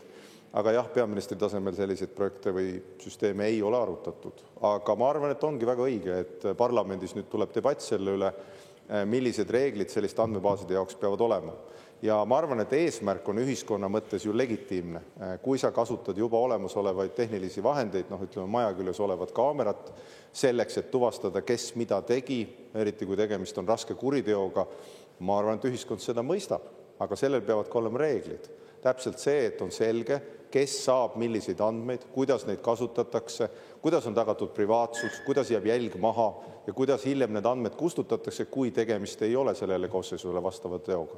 Nii et see on nüüd Siseministeeriumi ja AKI ehk Andmekaitse Inspektsiooni välja pakkuda ja siis juba seadusandja ja täitevvõim teeb oma eeltöö ja seadusandja debateerida, seejärel saame siis seadusliku baasi ühiskondliku debati selle kohta, et on selge, et elektroonilisi vahendeid me iga päev järjest rohkem kasutame ja andmeid jälgi maha jätame. See lihtsalt peab reguleeritud olema. Aitäh! Suur tänu. Varro Vooglaid, teil on täpsustav küsimus, palun. Suur tänu. No algatuseks olgu öeldud, et ma rääkisin Mart Helmega sellest küsimusest ja tema ütles, et kui tema oli siseminister, siis PPA poolt käidi talle rääkimas võrgustiku ülesehitamise plaanist, aga väga selgelt räägiti sellest, et fikseeritakse ainult õigusrikkumisi ehk kiiruse ületamist, et jutt käis sellistest kaameratest ja sellisest praktikast. Ja tema ütles väga selgelt, et tema tunneb ennast petetuna, et tal ei räägitud asjadest ausalt, olgugi et selle ajal juba ehitati sellist süsteemi üles. Ei olnud juttu sellest, et on lausaline salvestamine, kõik autod, mis kaamera alt läbi liiguvad ja sealt pildistatakse üles, mis on iseenesest juba väga tõsine küsimus. Aga edasi, minu arvates on ka selline olukord täiesti kohatu õigusriigi põhimõtte vaatepunktist, et kõigepealt aastaid avalikkuse eest varjatuna ehitatakse sellist süsteemi üles ja seda hakatakse kasutama, kogutakse selle kaudu massiliselt kümneid ja sadu miljoneid pilte Eesti teedel liiklevatest autodest ja kui see lõpuks avalikkuse ette tuleb, siis selle asemel, et hakata arutama, kes vastutab ja kuidas selle eest, et ilma õigusliku aluseta on sellist asja avalikkuse eest varjatuna tehtud, ainuke küsimus, mis lauale justkui jääb, on see, et nojah, mis seal siis ikka, et eks siis kirjutame seadustesse kohase õigusliku aluse ja liigume sama asjaga edasi. Minu meelest see ei ole kohane. Ja kui ma Igor Taro käest küsisin päev enne seda, kui ta kinnitati siseministriks õiguskomisjonis sellise asja kohta, selle võrgustiku kohta, siis tema ütles, et temale teadaolevalt ei ole niisugust kaamerate võrgustikku ja tema seda ei toetaks, kui ka sellist asja kavandataks. Nüüd selgub, et see on olemas, see on aastaid olnud töös, sellega on massiliselt infot kogutud ja siis võiksime öelda, et kui tema seda ei toetaks siseministrina, no siis tuleks hakata seda süsteemi lammutama. Ja siit on minu küsimus ka teile peaministrina, et loomulikult küsimus lõpuks taandub sellele, millise õigusliku aluse siis Riigikogu kavatseb selle asjale luua või mitte luua, aga mis on teie enda selline seisukoht, et kas me peaksime liikuma edasi sellise jälgimisühiskonna mustrite süvendamisega või peaksime me keskenduma praegu küsimusele sellest, kes vastutab selle eest, et niisugune massiline jälitussüsteem, jälgimissüsteem on ilma õigusliku aluseta üles ehitatud? Aitäh! Ma arvan, et mõlemale küsimusele saame vastuse, et täna ju Andmekaitse Inspektsioon, kelle vaatest või hoiakust riik saab lähtuda, teeb oma raportit, see raport, ma loodan, jõuab varsti valitsuseni, jõuab ka parlamendini ja hilisemas debatis, sest ega meil ei ole mõtet ka panna pead liiva alla öelda, et me ei pea reguleerima seda, kuidas parklates on andmed kogutud, kes kellega kuhu parkima läks või kes millise poe juurde läks või kuidas avalikus ruumis on kaamerad paigutatud, kuidas andmeid kogutakse. Eestis on kümneid ja sadu ja tuhandeid andmebaase, mis kogu aeg töötavad reaalajas, sest ega siis veel kord nagu bensiinijaamagi minnes moodsamates ilmselt saab juba kaamera numbriga saad arve makstud ja edasi sõita. Kõik need süsteemid peavad olema reeglite alusel kirjas. Kes, kuidas haldab neid süsteeme, milline on nendele süsteemidele juurdepääs, kuidas andmed saavad kasutatud, kas keegi saab neid huvi pärast vaadata, seda ei tohi olla, peab olema põhjendatud juurdepääs ja hiljem need andmed peavad ka kustuma. Samamoodi on ka politsei käsutuses olevate numbrituvastuskaameratega, kas need jätkavad sellisel kujul, kas neid kasutatakse raskete kuritegude jaoks, nagu öeldud, need näited, mis politsei on toonud, on ikkagi kas organiseeritud kuritegevuse või lastevastase kuritegevuse avastamise jaoks olnud. Ja ma arvan, ühiskonna jaoks, raske kuritegevuse jaoks sellise moodsate andmete kogumine, kasutamine on mõistetav, aga ei ole mõistetav, kui ei ole selgeid aluseid, mille alusel keegi pääseb neile juurde. Ja ma ei väida, et neid täna ei ole. Ma ootan ära selle lõppraporti. Ma arvan, et siseminister käitus õigesti praegu seda peatades. Ja seejärel, kui on selge, millised tuleviku alused peavad olema, siis mina soovitaks küll nii valitsusel kui parlamendil siiski seada reeglid, millisel kujul avalikus ruumis on võimalik andmeid koguda ja jälgida nii palju kui võimalik, et vabadus oleks tagatud, inimeste privaatsus kui tähtis õigus oleks tagatud ja see tasakaal raskete kuritegude avastamisel oleks ka olemas. Aitäh! Suur tänu ja lisaküsimuse võimaluse saab samuti Varro Vooglaid. Varro Vooglaid, palun. Suur tänu teile, esimees. Teate, ma kordan mingis mõttes oma eelnevas küsimuses esitatud küsimust just seonduvalt selle vastutuse aspektiga. Te olete sageli kasutanud võimalust minu küsimustele vastates rõhutada, et meil on ikkagi erinevad väärtused ja eks see nii olegi ja nii edasi. Aga ma usun, või vähemalt tahan loota, et selles küsimuses meil ei ole erinevad väärtused, et õigusriikluse põhimõte on ikkagi oluline. ehk et riigivõimu, nagu põhiseaduse paragrahv 3 ütleb, tohib kasutada, teostada üksnes kooskõlas põhiseaduse ja sellega kooskõlas olevate seadustega. Ainult nende alusel, põhiseaduse ja sellega kooskõlas olevate seaduste alusel. Nüüd, kui on selgunud nii õiguskantsleri kantselei kinnitusel kui ka Andmekaitse Inspektsiooni kinnitusel, et see kaamerate võrgustik on üles ehitatud ja seda on opereeritud massiliselt kodanike kohta informatsiooni kogumiseks ja salvestamiseks ja töötlemiseks ilma õigusliku aluseta ehk ebaseaduslikult, siis see on ju õigusriikluse põhimõttega selgelt vastuolus. Teie olete jurist, mina olen jurist ja ma väga tahaksin eeldada, et me mõlemad jagame seda väärtust, et õigusriikluse põhimõte on oluline. Nüüd, kui me seda mõlemad jagame, siis oleks ju elementaarne, et tõstataksime küsimusega sellest, kes vastutab selle massiivse ulatusega õigusrikkumise eest. Kes ja kuidas vastutab? Sellepärast, et kui reaalset vastutust niisuguste massiivse ulatusega õigusrikkumiste eest ei järgne, siis pole ka ju bürokraatidel mitte mingisugust sellist, kuidas öelda, motivatsiooni kehtivast õigusest kinni pidada. Rikkusime seadust, tegime, mis tahtsime ja tuli välja. Mis siis ikka? Siis ütleme, et teeme õigusliku aluse, eks ole, teeme asja korda. Senine praktika, senine ebaseaduslik praktika jääb sisulise hinnangu ja tähelepanu ja sanktsioonita.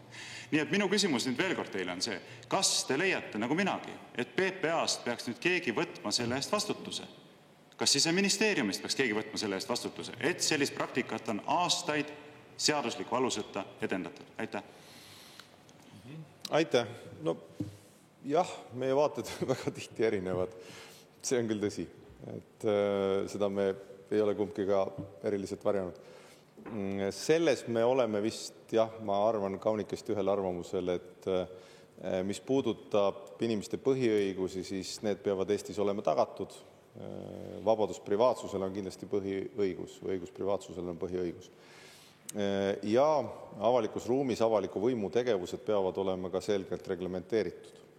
See tähendab seda, et Andmekaitse Inspektsiooni ülevaade, hilisem raport sellest või järeldused, millal midagi tehti, kes otsustas, mille alusel, annavad meile ka selle pildi ette, et kes millal mingid otsused tegi, sest kui nagu öeldud, seda kaamerate võrku, ja ma tuginen siin veel kord Madis Hindre kirjeldatule, mul ei ole täpsemat teadmist hetkel, ma ootan seda raportit, 2009. aastal püsti pandi, siis piiril olevad kaamerad tõenäoliselt on seotud Schengeni alaga, mille vastu ilmselt keegi ei ole, arusaadav. Kohalikule omavalitsusele kuuluvad kaamerad on seotud kellegi teisega, millised kaamerad selles võrgustikus on, kuidas neid kasutatakse, kes on kasutaja, kes on olnud sellele juurdepääse ja kuidas see on reguleeritud, ma tahaks kõigile neile küsimustele ise ka vastust saada.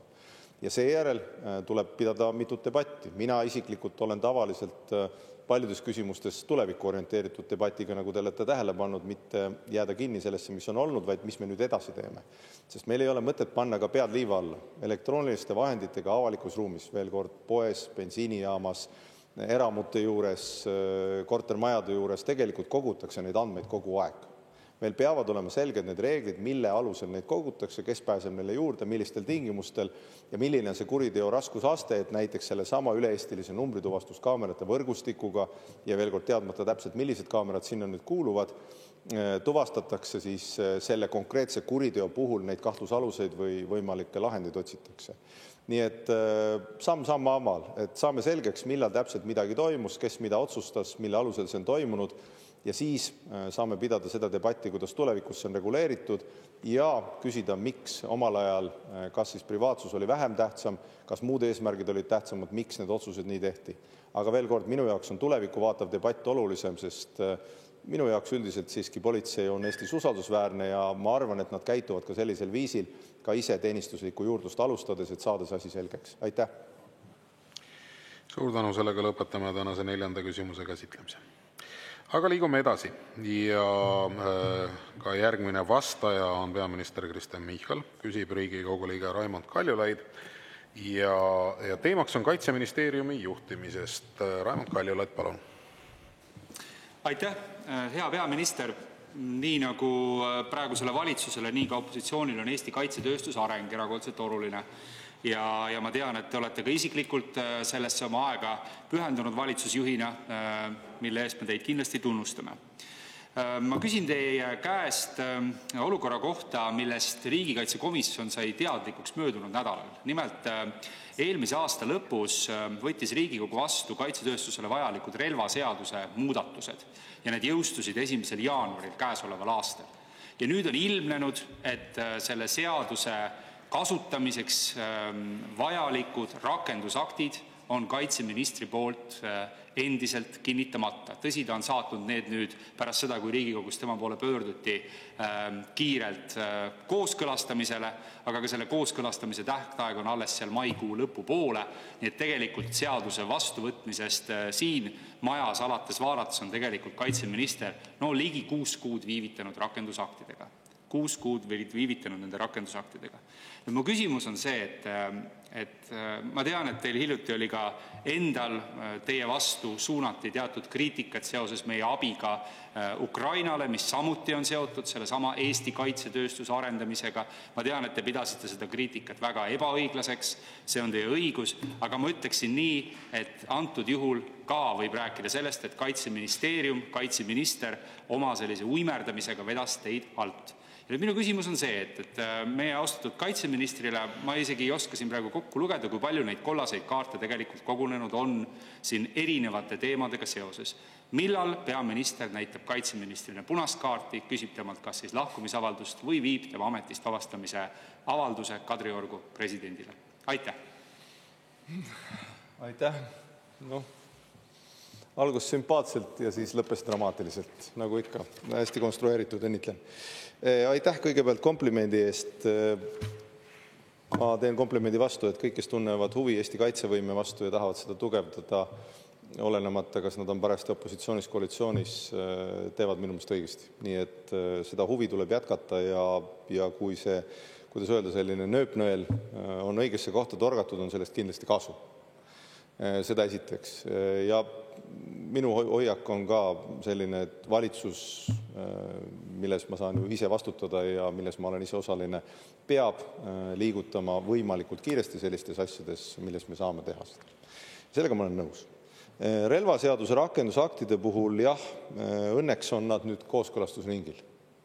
See on hea hoiak.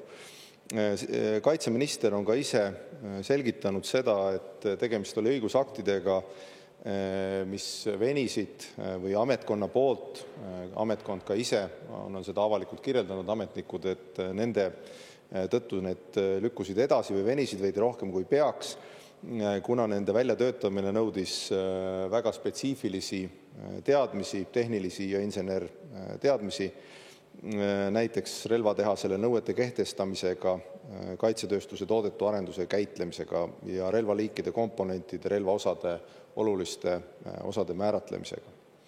Nii et jah, seetõttu ma arvan, et võib-olla nad otsisid korrektsust, aga selle korrektsuse otsimine, mis ei ole iseenesest halb, käis aja arvelt ja kindlasti oleks võinud seda teha kiiremini, nii et seetõttu, kui sellele on tähelepanu juhitud ja asjad liikuma on hakanud, võime lugeda seda igal juhul nagu heaks tulemuseks.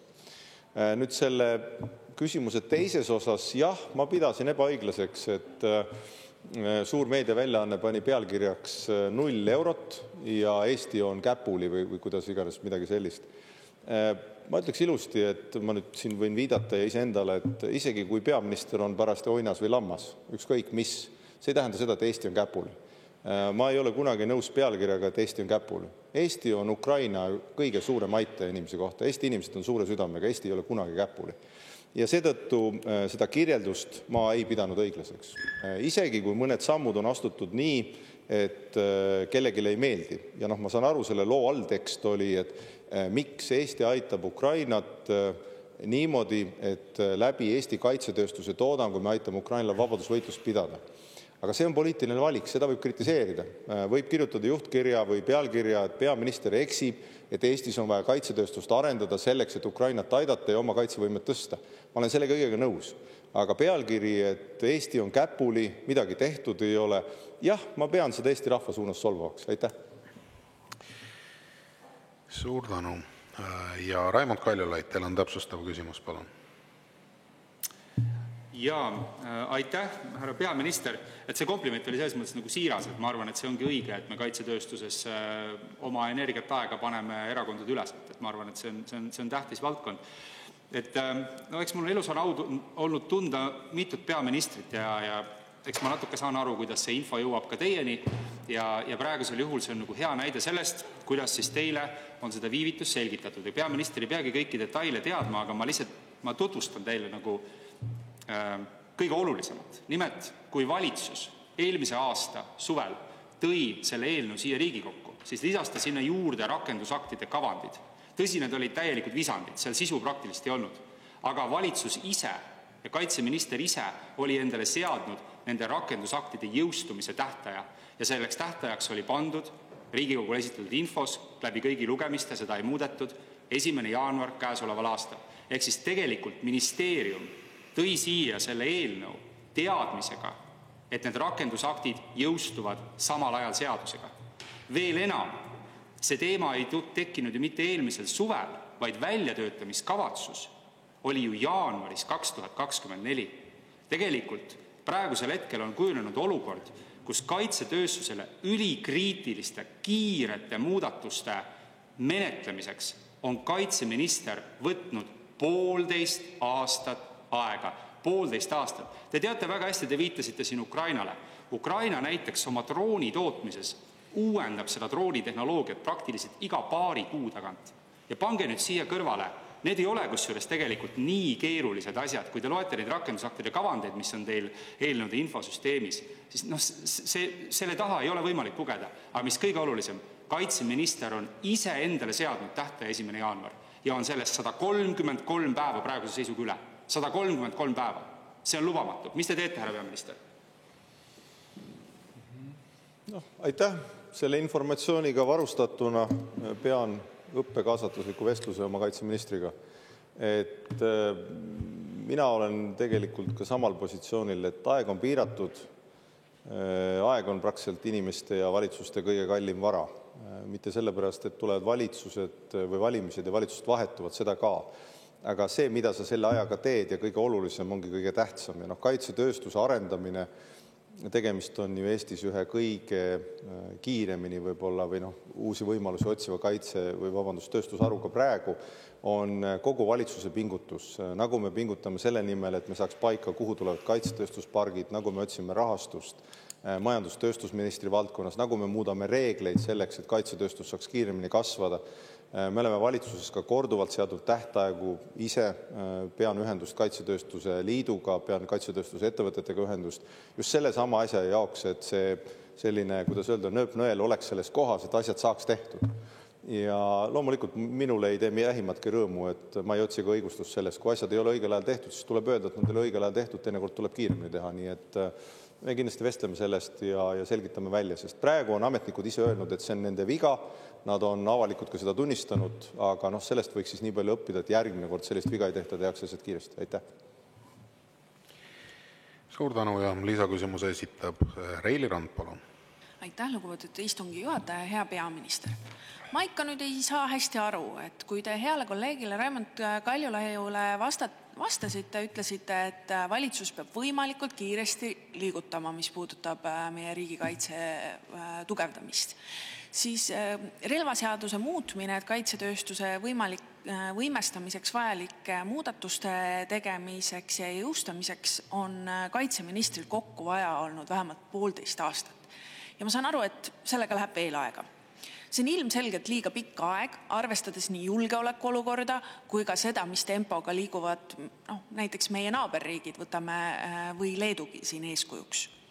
Ja see pole ainus küsimus, kus kaitseminister on viivitanud ja protsessid on võtnud väga kaua aega. Muidugi, vahepeal on ju valitsuse vahetunud, aga kaitseminister on sama ja tema selle valdkonna eest ju selgelt vastutab. Minu küsimus siis ongi, et kas kaitsevaldkonnas on teie teada veel midagi olulist õigeks ajaks tegemata, mis võib veel siis välja tulla või on siis kõnealune relvaseaduse muudatus ja sellega lubamatult kaua viivitamine, ja veel mõned varasemalt ilmseks tulnud viivitamised ja tegemajätmised olnud siiski vaid erandiks. Aitäh. Aitäh. No kui ma tean, et midagi on ajalises viivituses või asjad on õigeks ajaks tegemata, no küll ma seda kaitseministrile ütlen. Et meie läbisaamine on hea ja ma arvan, et eks ühiskonna selline, kuidas öelda, võib-olla keskmisest nõudlikum hoiak selle valdkonna vastu tuleb ka sellest, et see valdkond on keskmisest olulisem praegu.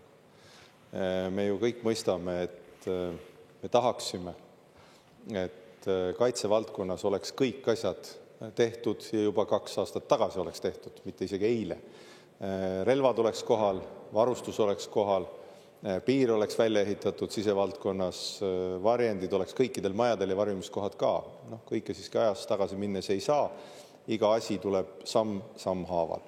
Ja kaitsevaldkonnas loomulikult kaitseminister mõistab selle nii-öelda tempo vajalikkust ja ma arvan, et eeskätt vajab ta toetust, et need asjad kõik õigeks ajaks tehtud saab ja kindlasti mina toetan nii kaitseministrit, kaitseministeeriumi, kaitseväge kui kaitsetööstusi, et asjad saaksid õigel ajal korrektselt tehtud ja kui võimalik kiiremini kui kõigis teistes riikides. Aitäh!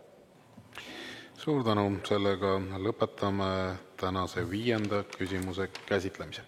Aga anname siinkohal peaministrile väikese hingetõmbepausi, et ta on vastanud siin rohkem kui tund ja 10 minutit juba Riigikogu liikmete küsimustele ja seda põhjusel, et järgmine küsimus on sotsiaalminister Karmen Jollerile. Küsib Riigikogu liige Aleksei Jevgrafov ja teemaks on haiglate infosüsteemid ja Tervisekassa lepingud. Aleksei Jevgrafov, palun. Aitäh, Riigikogu esimees, lugupeetud proua minister. Tervishoiuteenuse ostajatel on praegu kasutusel kokku 8 erinevat haiglate ja perearstikeskuste infosüsteemi üle Eesti. Nende ülalpidamine on väga kulukas, süsteemid on ebatäiuslikud ning mõned neist nagu Ester ja Watson on juba üle 20 aasta vanad. Selline killustatus toob kaasa dubleerivaid tegevusi ning veelgi suuremaid kulutusi arendustele, sealhulgas riigi enda süsteemide pidevatele arendusvajadustele. Lisanduv EITS ehk elektroonilise integreeritud tervishoiuteenuste standardi nõue koormab alamehitatud IT-meeskondi ning ravimeeskonnad on oma põhitöö arvelt sunnitud kõikides haiglates olulise osa ajast pühendama rohkearvulistele testimistele. Sellist lisanduvat koormust ei suuda haiglad ega perearstid enam taluda. Kokkuvõttes on arstidele ja õdedele üleantav infosüsteem kasutajavaenulik, mistõttu võib kannatada raviasutuste töökvaliteet ja küberjulgeolek.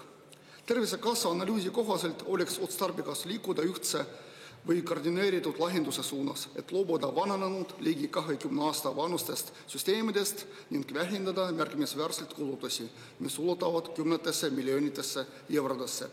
Seetõttu küsin, milline on Sotsiaalministeeriumi plaan haiglate ja perearstide infosüsteemide konsolideerimiseks, kas ja millal on kavas vabaneda vananenud lahendustest ning kas on plaanis riiklikult koordineeritud ja rahastatud ühtne infosüsteem või keskne platvorm tervishoiuteenuste ostajatele ning millal lisatakse adekvaatne kulukomponent Tervisekassa hinnamudelisse.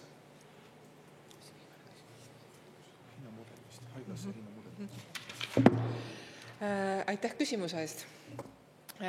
Ma olen täiesti nõus, probleem on reaalne. Siinsamas aastal 2018 seisin Riigikogu ees perearstide seltsi esindajana ja tõstatasin muu hulgas ka selle tarkvara probleemi. Ja meil on hetkel koalitsioonilepingus ka sees ja tegelikult on ministeerium osa tööst ka alustanud tarkvara, meditsiinitarkvara kas just konsolideerimine, aga me vaatame üle, mida peaks tegema riik ja mida peaks tegema siis muu sektor.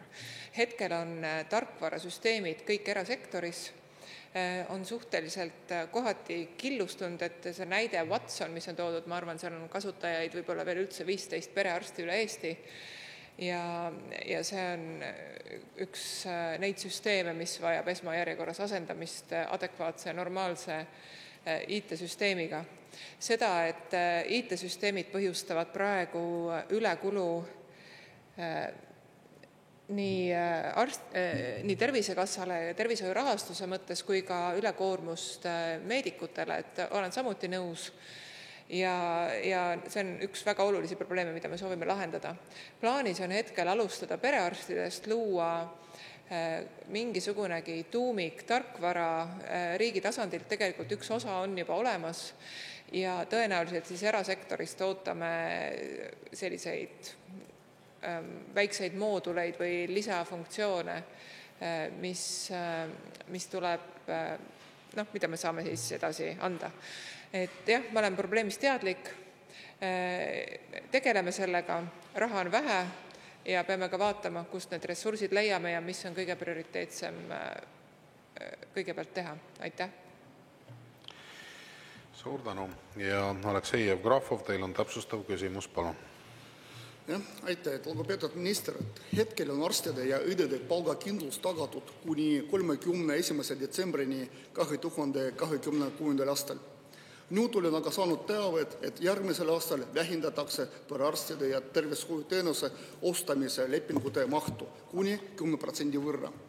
Arvan, et see otsus võib otseselt mõjutada esmatasandi tervishoiuteenuse kättesaadavust ning perearstikeskuste jätkusuutlikkust. Aga samuti on teada, et Tervisekassa eelarves on suur puudujääk ning et teie ametiajal tuleb katta kogu Tervisekassa defitsiit mahus 180 miljonit eurot. See tähendab, et ohus võivad olla ka haiglate lepingud Tervisekassaga. Arvestades, et ligikaudu 70% haiglate eelarvest moodustavad tööjõukulud, on põhjust muretseda, et Tervisekassa lepingute vähenemise korral peavad haiglad paratamatult vähendama arstide ja õdede palgafondi. Meditsiinitöötajate jaoks on tegemist ebakindla ajaga, mis puudub selgus palkade ja tööhõive tuleviku osas. Soovin küsida, mis saab edasi ajavahemikul alates 2027. aastast kuni järgmiste valimisteni, mil ametisse astub uus sotsiaalminister? Kas see tähendab, et alates 2027. aastast tuleb haiglatel vähendada arstide ja õdede palgafondi, kuna Tervisekassa lepingute mahu vähenemine toob kaasa haiglate rahastuse vähenemise? Aitäh küsimuse eest ja see on tegelikult see küsimus, millele ma vastuse püüan leida selle oma ametiaja jooksul ja see on kõige tähtsam küsimus üldse. Kui te tõite välja 10% lepingumahtude vähenemise, siis ma arvan, et see on võib-olla natukene möödarääkimine. Mina ise olen avalikult välja öelnud, et meil on puudu ravirahadest umbes 10%, kuna Tervisekassa näiteks selle aasta eelarve on 2,4 miljardit, natuke üle selle, ja puudujääk on erinevatel aastatel siis 150 kuni 250 miljonit eurot, mis on laias laastus 10%. Ja eesmärk on see, et me korraldame tervishoiu ümber nii, et arstidel ja õdedel oleks parem töötada, et nad saaksid teha tööd paremini ja et patsient ehk tavaline Eesti inimene jõuaks õige arsti juurde õigel ajal ja sealt peaks tulema juba teatud määral kokkuhoid. Ja minu eesmärk on see, et me ei peaks tegema nii-öelda pimesi kärpimisi a la kõikidelt haiglatelt 10%, see oleks absurdne. Ja ma kindlasti ei ole nõus sellega.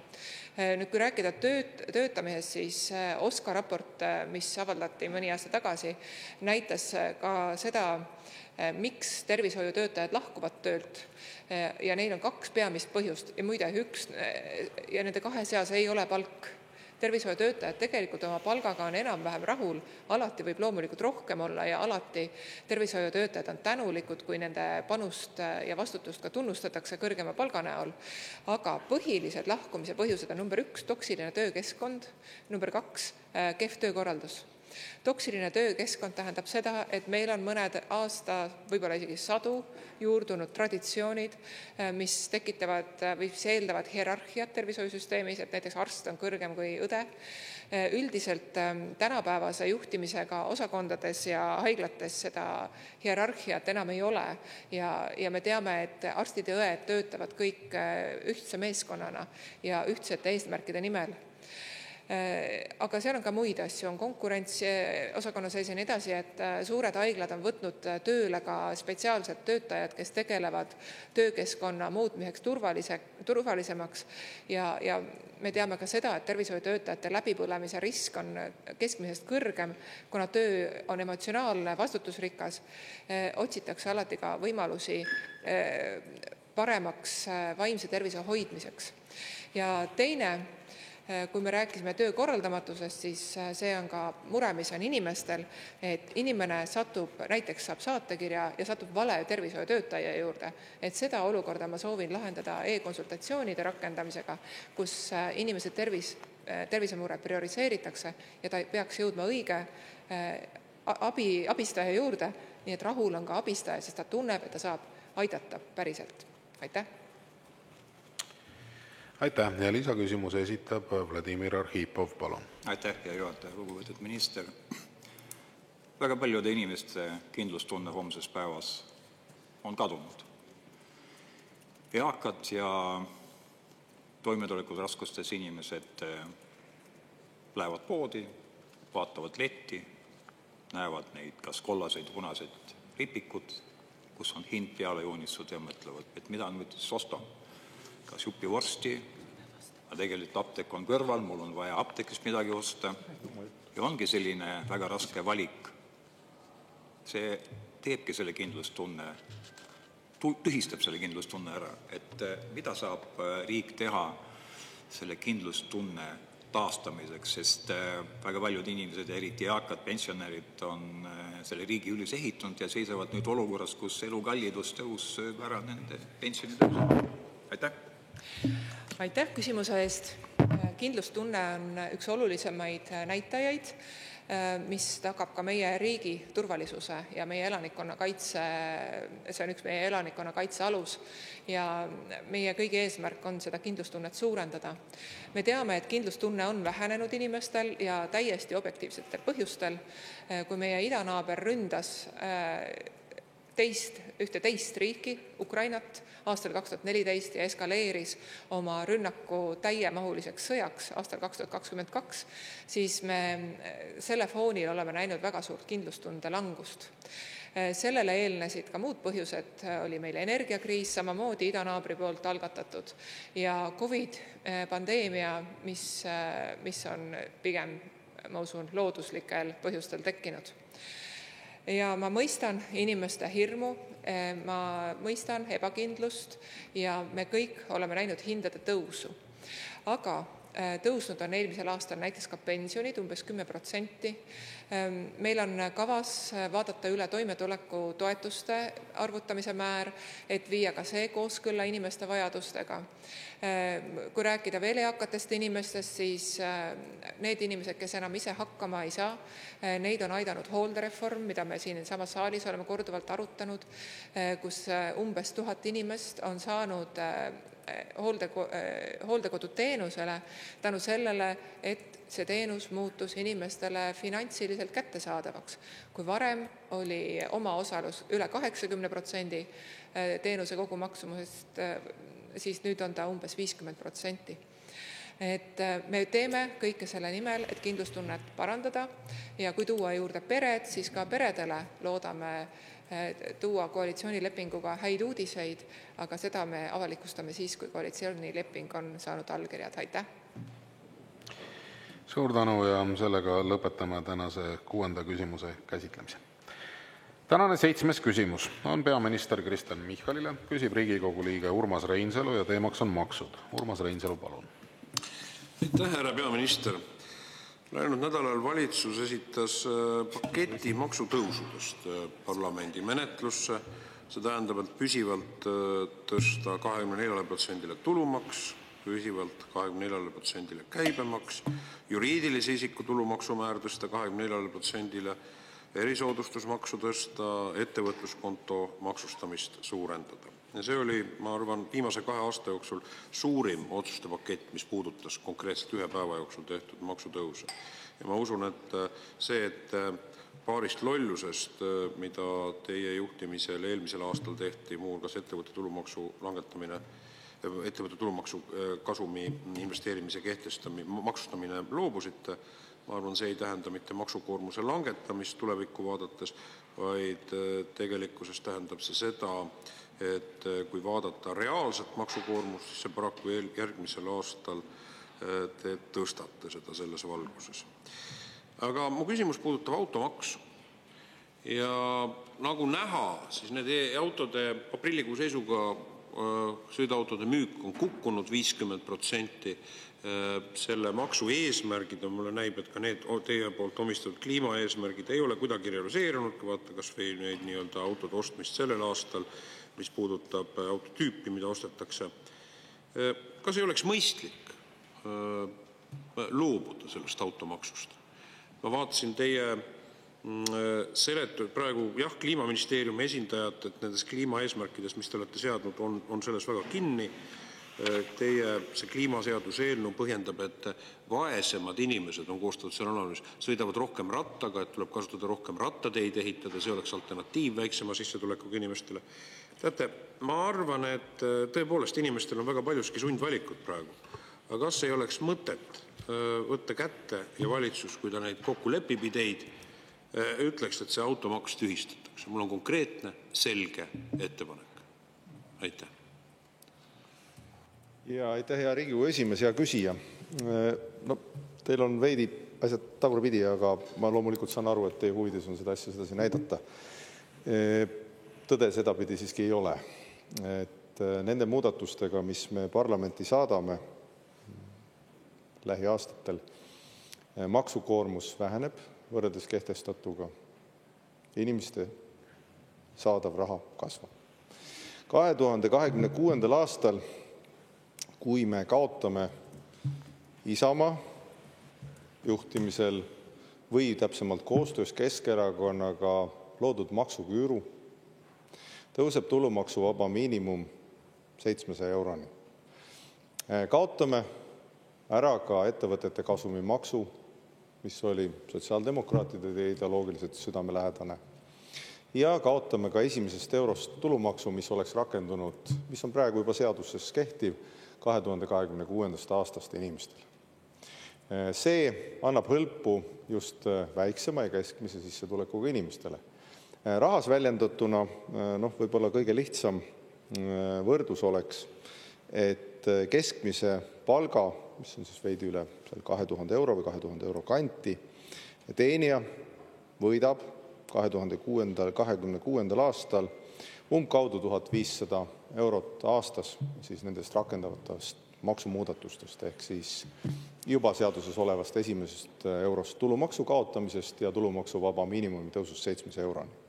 Pensionäridele tulumaksuvaba miinimum jääb ka kõrgemaks kui see 700 eurot, olgu seegi öeldud. Nii et ma kordan teile üle, et ei peaks elama eksituses. Ma ei tea, kas see muudab teie retoorikat, ma seda veidi kahtlen, aga siiski faktitäpsus on oluline. Need maksumuudatused ja maksuvaba miinimumi tõus ehk teie tehtud maksuküüru kaotamine, selle tulemus on 2026. aastal inimesed saavad umbes 1500 eurot rohkem raha kätte. Ma olen kindel, et aja jooksul tulevad ka erinevad maksukalkulaatorid, kus igaüks saab vastavalt enda sissetulekule hinnata seda, mida see talle tähendab.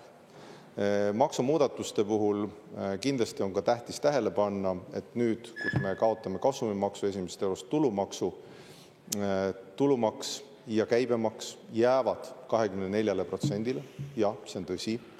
See võib-olla on kõrgem, kui meile meeldiks, aga kaitsekulud, mis on vähemalt 5% SKP-st, on ka kõrgemad.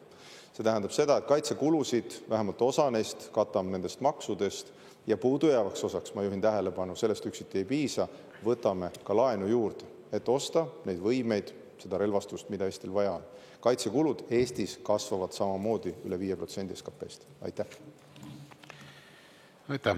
Urmas Reinsalu, teil on täpsustav küsimus, palun. Kuulge, härra peaminister, mul oli teile konkreetne ettepanek, konkreetse küsimusega. Te rääkisite kõigest, aga mitte sellest, mis ma küsisin. Ja mu küsimus oli väga lihtne, et see automaksu eksperiment on esimestel kuudel osutunud läbikukkunuks. Ja minu küsimus teile oli, härra peaminister, et kas ei oleks mõistlik, nii nagu valitsus tunnistas, et julgeolekumaks on läbikukkunud ja tühistab seda, nüüd paar lõiku jääb kehtima. Nii nagu te ise paar kuud tagasi ütlesite, et ettevõtte tulumaksu kasumi kehtestamisel ei ole alternatiivi, surusite selle läbi, nüüd te ütlete, et te tegelikult loobute sellest ja mõistlik on rumalustest taganeda, siis mu küsimus on, et kas samamoodi ei peaks sellest automaksust taganema.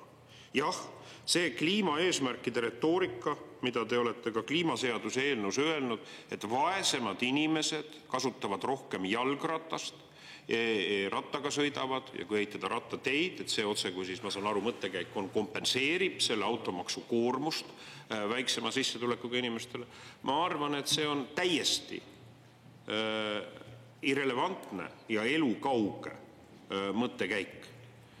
Ja mis puudutab nüüd seda, et te ütlete, et inimestel kas maksukoormus langeb või mitte, siis kui tõepoolest teie maksutõusud on läinud ennekõike Reformierakonna maksuküüru projekti teenendamiseks, see on tõepoolest, seda tuleb tunnistada, kuid reaalsus on selline, et kui me liidame kokku ükskõik millise sissetulekuga inimestele ja osadel inimestel ka teie projekti tulemusena ka efektiivne tulumaksukoormus ka väiksema sissetulekuga inimestel kasvab, siis nii kaudsete kui otseste maksude puhul loomulikult inimeste maksukoormus kasvab.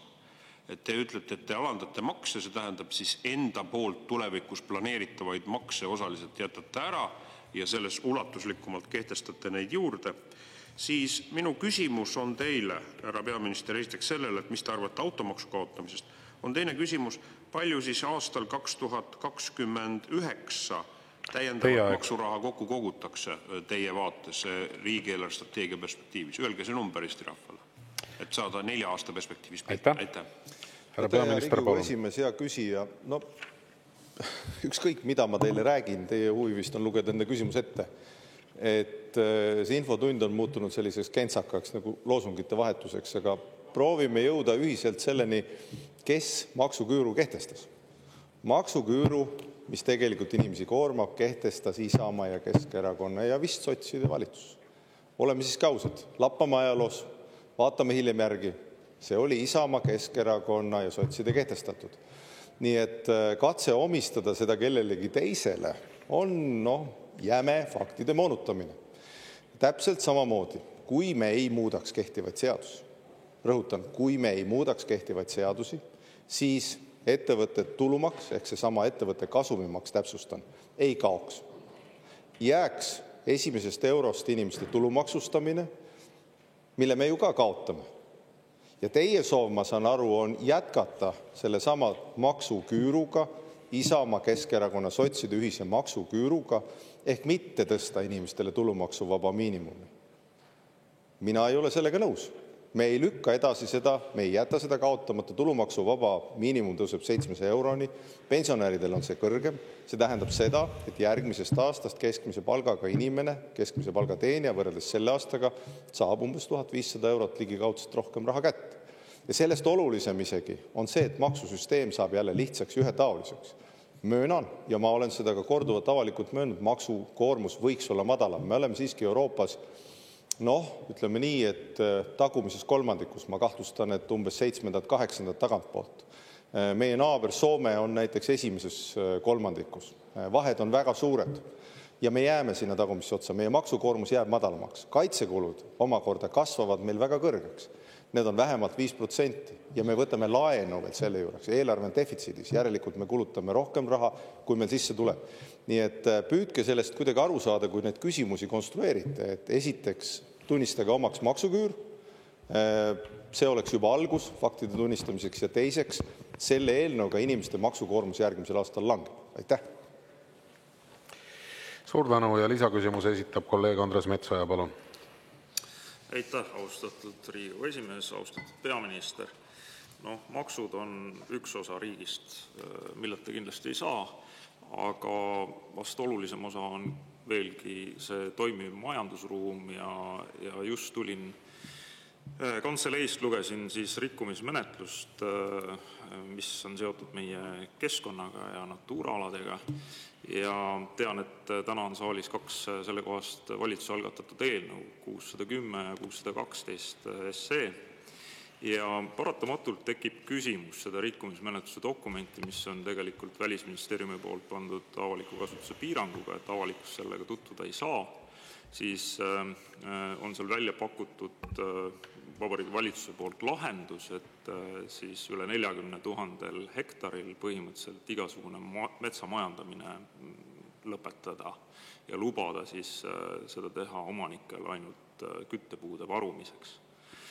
Ja tekib nagu küsimus, et kui me ühelt poolt ütleme, et rahva käest on vaja riigi pidamiseks raha, siis see ressurss saab tulla majandustegevusest ja kui me teise käega ütleme ilma mõjusid hindamata sisuliselt, et selline ressurss lihtsalt keelatakse majandamises ära, siis selle mõju ilmselgelt Eesti majandusele on olemas ja ilmselgelt võib see olla õpetajate palgatõusu summa aastas. Et kas nii saab selle riigi pidamisega edasi minna, et me tegelikult ühe käega tahame makse juurde ja teise käega paneme piiranguid selga? Et ma saan aru, et loodust on vaja kaitsta, aga seal on ka öeldud rikkumismenetluses, et viiakse läbi siis kogu Natura ala mõjude hinnang, keskkonnamõjude hinnang, aga seda pole minule teadaolevalt tänaseni tehtud, vaid tulevad seaduslikud piirangud. Miks nii? Oskate äkki kommenteerida? Aitäh! Jaa, aitäh! Kuidas te sõnastasite, et paneme makse juurde ja piirangud selga? Mul on teile hea uudis. See valitsus on võtnud hoiaku, nagu ma teie kolleeg Reinsalule just enne selgitasin, et selle eelnõuga, mis valitsusest tuleb, maksusüsteem saab mõistlikuks tagasi, ühetaoliseks tulumaks käibemaks 24 peale ja ma veel kord möönan, et see tase on kõrgem, kui meile meeldiks, aga sõjakulutused, kaitsekulutused seda ka on. See ei ole meie valik, vaid Putini valik tegelikult olla agressiivne. Aga Eesti peab ennast kindlustama. Nii et jah, maksukoormus langeb järgmisel aastal, kaob ära ettevõtete kasumimaks, seda esiteks ettevõtjatel kindlasti on väga positiivne sõnum, ma olen kindel, tühistame selle. Teiseks, esimesest eurost tulumaks, mis puudutab oluliselt vähem kindlustatud inimesi ja pensionääre, ja kolmandaks tõuseb tulumaksuvaba miinimum kõigile 700 euroni, nagu ma ka kirjeldasin Urmas Reinsalule, Isamaa koostatud, loodud ühine Keskerakonnaga selline poliitiline laps, ehk seesama maksuküür. Ja see annab ka inimestele suure hulga hõlpu, see tähendab seda, et keskmise palgaga inimesele, lisaks sellele, et ta teab, et maksusüsteem on ühetaoline, jääb ka umbes 1500 eurot aasta peale selle tõttu rohkem raha kätte. Ja see on positiivne minu hingul. Teiseks piirangute osas, ma arvan, et me oleme ka siin üsna ühel arvamusel, et mida vähem piiranguid on, mida lihtsam on, seda parem. See valitsus nüüd, kus ei ole sotsiaaldemokraate, mis on parempoolne, paremliberaalne valitsus, ettevõtjatega koos, muuhulgas ka metsandusettevõtjatega koos, vaatab üle ja astub samme selleks, et metsanduses asjad saaksid lihtsamaks ja piirangud ka arusaadavamaks. Euroopa rikkumismenetlused, jah, see on päris keerukas küsimus, kuidas see lahendada nii, et see ei lõpeks meile trahviga, millisel viisil me saame seda teha, sest varasemalt Eesti on ju püüdnud seda teha kaunis automatiseeritult, et kõigil oleks lihtsam. See ei ole õnnestunud, tuleb otsida teisi lahendusi, ilma täiendavat bürokraatiat ja ilma suuri uusi bürokraatlikke reegleid loomata.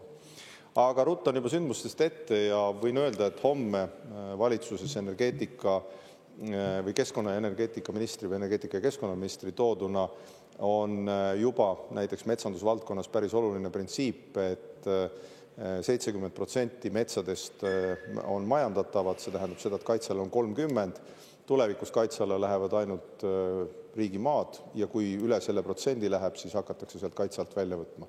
Nii et selline printsiip tuleb ja ma arvan, et see on väga positiivne sõnum kogu Eestile, kes metsandussektorit oluliseks peab. Aitäh! Suur tänu, sellega lõpetame tänase 7.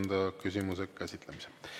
Enne kui läheme 8. küsimuse juurde, on küsimus istungi läbiviimise protseduuri kohta. Urmas Reinsalu, palun. Teate, härra Riigikogu esimees, siin me nüüd kahekesi oleme. Et parlamendi menetluses on meil, oli kirjalikuna ma esitasin oma küsimuse maksude kohta ja ma esitasin 2 konkreetset küsimust. Esimese küsimuse, täpsustav küsimus härra peaministrile. Et kas ei oleks mõtet tunnistada automaksu eksperiment, millel on olnud küll väga palju härra Michali poolt nii-öelda kliimaeesmärke ja kõike seda omistatud ja seda rattasõitmist kompenseerida valitsuse kliimaseaduse eelnõus. Et kas ei oleks mõtet see eksperiment tunnistada luhtunuks ja automaksuseadust tühistada? Peaminister vastas mulle väga palju, väga huvitavaid mõttekäike maksude kohta ja küll tema südamele, ma ei hakka minema nendesse detailidesse. Aga ma ei saanud konkreetsele küsimusele vastust. See on jah ja ei vormis vastust. Et kuidas ma peaksin selle vastuse, kuna infotund on informatsiooni hankimiseks. Minu küsimus oli konkreetne, mida peaminister arvab automaksu tühistamisest, kuna esimese kvartali numbrid näitavad, sealhulgas ka automüügiettevõtte liidu poolt see eksperiment on luhtunud. Kuidas ma seda infot saaksin hankida, kuna infotund ongi parlamendi liikmetel dialoogi formaat valitsusega, et saada tagasisidet? Aitäh, hea kolleeg, et ma nüüd täpsustan. Teie küsimuse lõpp kõlas, mul on teile ettepanek. Et te tegite selle kohase ettepaneku lausa ja antud juhul ka mittevastamine on vastamine. Et mina ei saa süveneda sellesse vastuse sisusse. Ja kui peaminister andis teile pika ja põhjaliku vastuse, millised on valitsuse positsioonid maksude küsimuses, siis see oli ka vastus teie küsimusele. Et see, et te ütlete, et teil on ettepanek või mis on teie arvamus, te küsite ka selliselt, et kui peaminister vastab nii-öelda, mis on valitsuse arvamus selles küsimuses, siis see on ka vastus teie küsimusele. Et mina ei saa sekkuda peaministri vastustesse mitte kuidagi. Et kui ma seda sellisel juhul teeksin, siis vastavalt meie kodu- ja töökorra seadusele, te kasutasite väga ilusat sõna, irrelevantne. Et sellisel juhul oleks see irrelevantne, ma ei saa seda teha. Ma ei saa nendesse vastustesse sekkuda sellisel moel, nagu teie arvate, et peaks seda istungi juhataja tegema. Mina ei saa seda teha. Aga läheme edasi. 8. küsimus on justiits- ja digiminister Liisa-Ly Pakostale. Küsib Riigikogu liige Arvo Aller ja teemaks on juriidilise isiku vastutus. Arvo Aller, palun. Aitäh, hea Riigikogu esimees ja lugupeetud minister.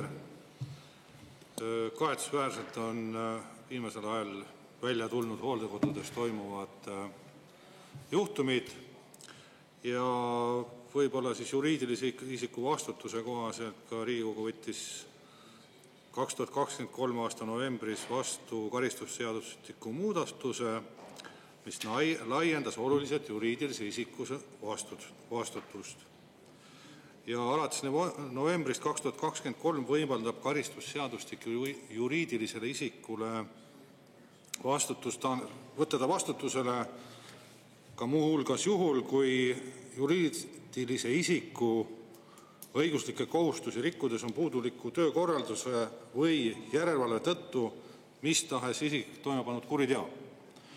Ja nüüd Pihlakodu juhtumi taustal siis Tabasalu Pihlakodu jäi igasugusest vastutusest välja ja kusjuures oli ilmselge, et hooldekodu juhtkonna tegemata jätmised aitas kaasa seal toimunud vägistamisele. Nii et see ei taganud seal olnud hoolealustele turvalist elukeskkonda. Ja prokurör siis põhjendas seal ka selle vägistatu ja selle protsessi raames, et kannatanul ei olnud vägistamisest üleelamisi ega tervisekahjustust ning prokurör Aarik Lepp ütles, et iga tahtevastane suguühe ei pruugi põhjustada vaimset ega füüsilist tervisekahju, mis on väga kahetsusväärne, et prokurör sellist asja välja ütleb. Samas oli hooldataval lepingus, et temaga võib tegeleda ainult naishooldaja. Ja mina küsin siis, et milliseid soovitusi annab siis valdkonna eest vastutav minister ehk justiits- ja digiminister, kui prokuratuur ei jälgi ega tegutse seaduste alusel, et võtta vastutusele asjaga seotud isikud? Aitäh. Aitäh selle küsimuse eest ja kui te lubate, siis ma siiski korrigeeriksin ühte asjaolu teie küsimuses, mida te ilmselt ka niimoodi ei mõelnud, et kahetsusväärne ei ole ju mitte see, et need asjad on välja tulnud, vaid kahetsusväärne on see, et need teod toime pandi. Sellega ma tahaksin julgustada alustuseks kõiki, et ükskõik kui piinlik või õudne mingi asi tundub, siis ikkagi alati sellest õiguskaitseorganitele teada anda, et mitte ükski kuritegu ei jääks karistuseta. Ka antud juhtumil on ju vägistaja tänu siis kolleegi pealehakkamisele ja sellest asutuse juhtkonna teavitamist viidud kohtu ette. Prokuratuur on täie rangusega nõudnud selle inimese karistamist. Ja prokuratuur on ka korduvalt vabandanud selle ebaõnnestunud kontekstis välja öeldud lause pärast ja olen ka ise mitu korda kinnitanud üle selle, et Eesti riigis on täiesti ühemõtteliselt see väärtushoiak, aga ka õiguslik alus, et vägistamine igal juhul ja alati kahju tekitab. Selles osas mingisugust vaidlust ei ole. Nüüd teie küsimus puudutas siis tõesti karistusseadustiku täiendust, mis 1. novembril jõustus ja kus on lisatud juurde siis juriidilise isiku organisatsiooniline vastutus sellisel kujul, et juhul kui kuritegu toimus seetõttu, et ettevõtte töökorraldus või järelevalve oli puudulik, siis juriidiline isik selle eest vastutab. Ja nüüd, kui vaadata ikkagi seda seaduse sätte mõtet, mis auväärt Riigikogu saalil ka oli selle sätte juures, oli siis see, et seal peab olema põhjuslik seos.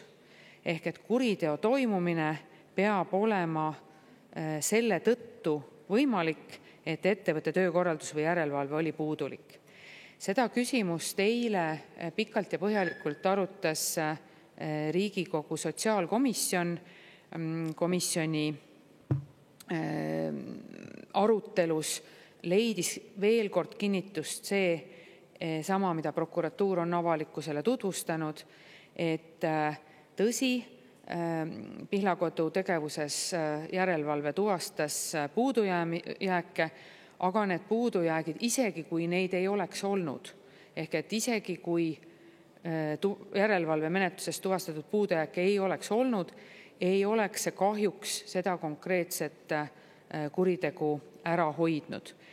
Ja see on loomulikult ühiskondliku debati küsimus, et kuhu see tasakaalupunkt panna. Tõenäoliselt oleks kuriteo ära hoidnud olukord, kus kõikidel hooldekodu töötajatel on kogu tööaja jooksul näiteks rinnakaamera, mis siis kõiki tegevusi filmib. Nüüd, kui me mõtleme oma lähedaste peale, kes hooldekodudes on, ja vabandust, ma lõpetan lause ära, et kas siis see oleks see tasakaalupunkt, mida me tahaksime? Aitäh. Arvo Aller, teil on täpsustav küsimus, palun. Jah, tõepoolest, et ikka justiits- ja digiminister tahab, et kõik oleks jälgitav ja kaameratega kaetud, nii et teedele, tänavatele, igale poole, et nüüd paneme veel hooldekodudesse ka, et oleks kõike võimalik filmida. Aga minu küsimus ikkagi oli see, et mida siis tehakse selle juriidilise isikuga. Et kui me nüüd ütleme, et kõik on õige, et mitte midagi ei tuvastatud, samas ei toimunud mitte ühekordselt, vaid seda oli 8 korda toimunud seda vägistamist seal erinevate inimestega, mis on tõeliselt kahetsusväärne, et selline asi üldse toimub ja see on juba toimunud fakt. Ja seesama juriidilise isiku rikkumine ongi, et inimeste tööle võtmine sellel hetkel oleks pidanud olema tal abiline juures, et ta ei tohtinud üksinda neid hooldatavatega majandada, et tal pidi olema alati abi hooldaja kõrval. Nii et see on juba selge märk, et juriidiline isik ei täitnud oma seadusest tulevat ülesannet ja töökorraldus oli puudulik.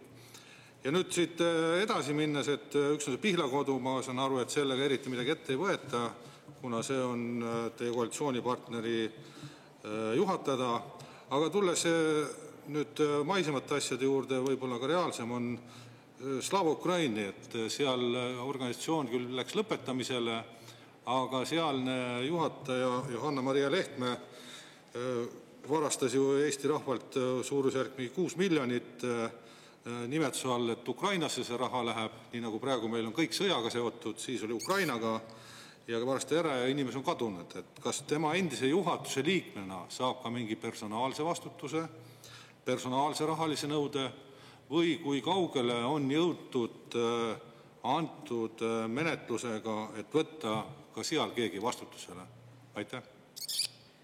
Aitäh. Esmalt kinnitan üle, et teie poolt mulle omistatud seisukohad ei ole kuidagi õiged. Ma ei ole kuidagi soovinud kaamerate kasutamist täiendavalt hooldekodudes. Ma küsisin just vastupidi, et kas see oleks ühiskonnale vastuvõetav. Minu hinnangul see ei ole ühiskonnale vastuvõetav. Teiseks ei ole ma kuidagi öelnud, et kõik on õige.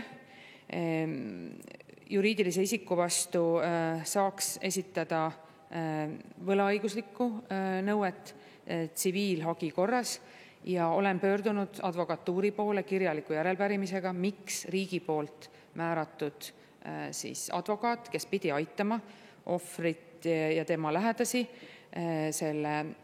selles menetluses ja oleks pidanud ka toetama perekonda siis selle tsiviilhagi esitamisel, miks advokaat seda ei teinud ja miks seda tsiviilhagi ei esitatud.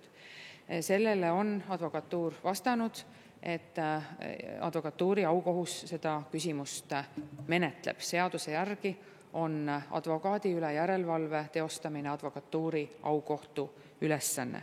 Ja sellisel juhul me saamegi teada, et kas see võimalus, mis perekonnal meil kehtiva seaduse järgi on kahjunõude esitamiseks, et kas seal tehti kõik õigesti ja kas oleks pidanud tegema midagi teistmoodi. Aga veel kord kinnitan, et ma ei ole kunagi öelnud, et kõik on õige. Inimese tööle võtmisel on siis eilsel sotsiaalkomisjoni arutelul veel kord kinnitust leidnud see, et kõikidest vajalikest registritest tööandja päringud tegi. Tööandjal ei olnud jällegi eile toimunud sotsiaalkomisjoni istungi arutelu põhjal ühtegi signaali, et see inimene ei oleks võinud seal tööd teha. Eile sotsiaalkomisjonis toimunud arutelu põhjal saan ka öelda, et lepingus ei olnud kirjas seda, et hoolealust peaks hooldama üksnes meessoost hooldaja. Saan tugineda üksnes siinkohal siis eile sotsiaalkomisjonis arutelus kõlanud väidetele. Ja nüüd teie küsimus prokuratuuri menetluskiiruse kohta. Lehtme asjas prokuratuur on kinnitanud, et uurimine on lõppjärgus. Aitäh. Ja lisaküsimuse esitab kolleeg Helle-Moonika Helme. Ja aitäh, hea eesistuja, minister, et vaat siin me nüüd siis oleme. Eesti inimesed maksavad lähedaste hooldusteenuse eest hooldekodudes rohkem kui kunagi varem. Ja see hooldereform, mis pidi inimestele rohkem raha kätte jätma, ja mida me peaministri suust siis täna korduvalt kuulsime, mis on täielik vale, olgu see siinkohal ära öeldud, ja mille just nagu tõestus propaganda ja reaalsuse vahel on just seesama hooldereform, kus inimene pidi pensioni eest hooldekodukoha saama ja mida me näeme, ei saa. Ja maksab rohkem ja ka COVID maksavad rohkem ja kuhu raha läheb, inimeste raha ja riigi raha läheb siis reformierakondlastele kuuluvatele hooldekodu ärimeestele. Ja mida inimesed vastu saavad? Ülihalba teenust, näljutamist, vägistamist ja isegi surnuks peksmist. Ja nüüd teie siin väristate pead ja ütlete, et oi kole asi küll, kuidas need asjad kõik on juhtunud ja palute kõigil juhtumitest teada anda, aga karistusi ei järgne. Me ei räägi nüüd teo toimepanija karistamisest, et ta ei tegelenud või ta ei tegutsenud ju vaakumis. Ja keerutate siin hirmsasti, aga tulemus on, et hooldekodu tegevuses on puudujäägid, aga need justkui ei ole seotud hooldekodus pikka aega toimunud vägistamistega, mis on ju tõestust ju leidnud. Ja ikkagi teie haldusalas prokuratuur ei leia põhjust, et hooldekodu menetlema hakata. Terve Eesti rahva õiglustunne kannatab, rääkimata vägistatud ja lähedastest. Aga teie probleemi ei näe. No kuidas ikkagi niimoodi? Kõigepealt ma pean siiski selle faktilise asjaolu ära kohendama, et inimeste omaosalus hooldekodu teenusel on langenud 81%-lt 51%-le ja tänu sellele on üle 1000 inimese perede leidnud võimaluse siis oma lähedane hooldekodusse viia. Kõik andmed äriregistris on tõepoolest siis avalikud hooldekodude töö kohta. Nüüd Sotsiaalkindlustusamet teeb järelevalvet hooldekodude kohta ja see ei ole Justiits- ja Digiministeeriumi haldusalas. Mis puudutab karistamist, siis ei vasta tõele see, et prokuratuur ei ole karistamist nõudnud. Vastupidi, nii nagu ma ka üle-eelmises vastuses kinnitasin, karistamist on prokuratuur nõudnud täie rangusega vägistamise eest. Nüüd, mis puudutab seda, et kas oli põhjuslik seos siis hooldekodu tegevusel konkreetse vägistamisjuhtumiga. Kahjuks ei ole see esimene kord maailma ajaloos, kus selline tõesti väga kahetsusväärne asi juhtub. Ja vahetult pärast selle juhtumi ilmsiks tulekut meedias ma andsin ka kommentaari, kus ma tõin välja, et ka senises maailmakohtupraktikas, mitte ainult Eestis, vaid vaadates ka teisi riike, on hooldekodud maksnud siis nii-öelda seda võlaõiguslikku hüvitist mittevaralise kahju eest. Meie seaduse tekst praegu prokuratuuri hinnangul, kes vaatas põhjalikult üle kõik tõendid ja prokuratuur jõudis selleni, et seal puudus hooldekodu tegevuse ja konkreetse vägistamisjuhtumi vahel põhjuslik seos. See ei välista võlaõigusliku hüvitise nõudmist sellelt hooldekodult. See ei välista absoluutselt seda, et hooldekodu maksaks tekitatud inimväärikuse rikkumise eest, kahjude eest. Et aluseks saab olla ikkagi tsiviilõiguslik nõue ja ma ka kinnitasin seda vastates Arvo Alleri küsimusele, et ma olen tegelenud sellega, et nõuda advokatuurilt selgitused, miks see võlaõiguslik nõue jäi esitamata. Te võite ju aru saada, et kui ma olen sellise nõude advokatuurile esitanud, et sellest ei saa kuidagi järeldada seda, et ma arvaksin, et kõik on õige. Palun lõpetage selline täiesti alusetu ja vale süüdistamine. Suur tänu. Sellega ma lõpetan meie tänase 8. küsimuse käsitlemise. Aga rohkemate küsimuste avamiseks meil täna aega napib. Seega ma tänan kõiki Vabariigi Valitsuse liikmeid, aga tänan ka kõiki kolleege aktiivse osaluse eest tänases infotunnis. Ja me jätkame täpselt kell 2 algava Riigikogu täiskogu istungiga.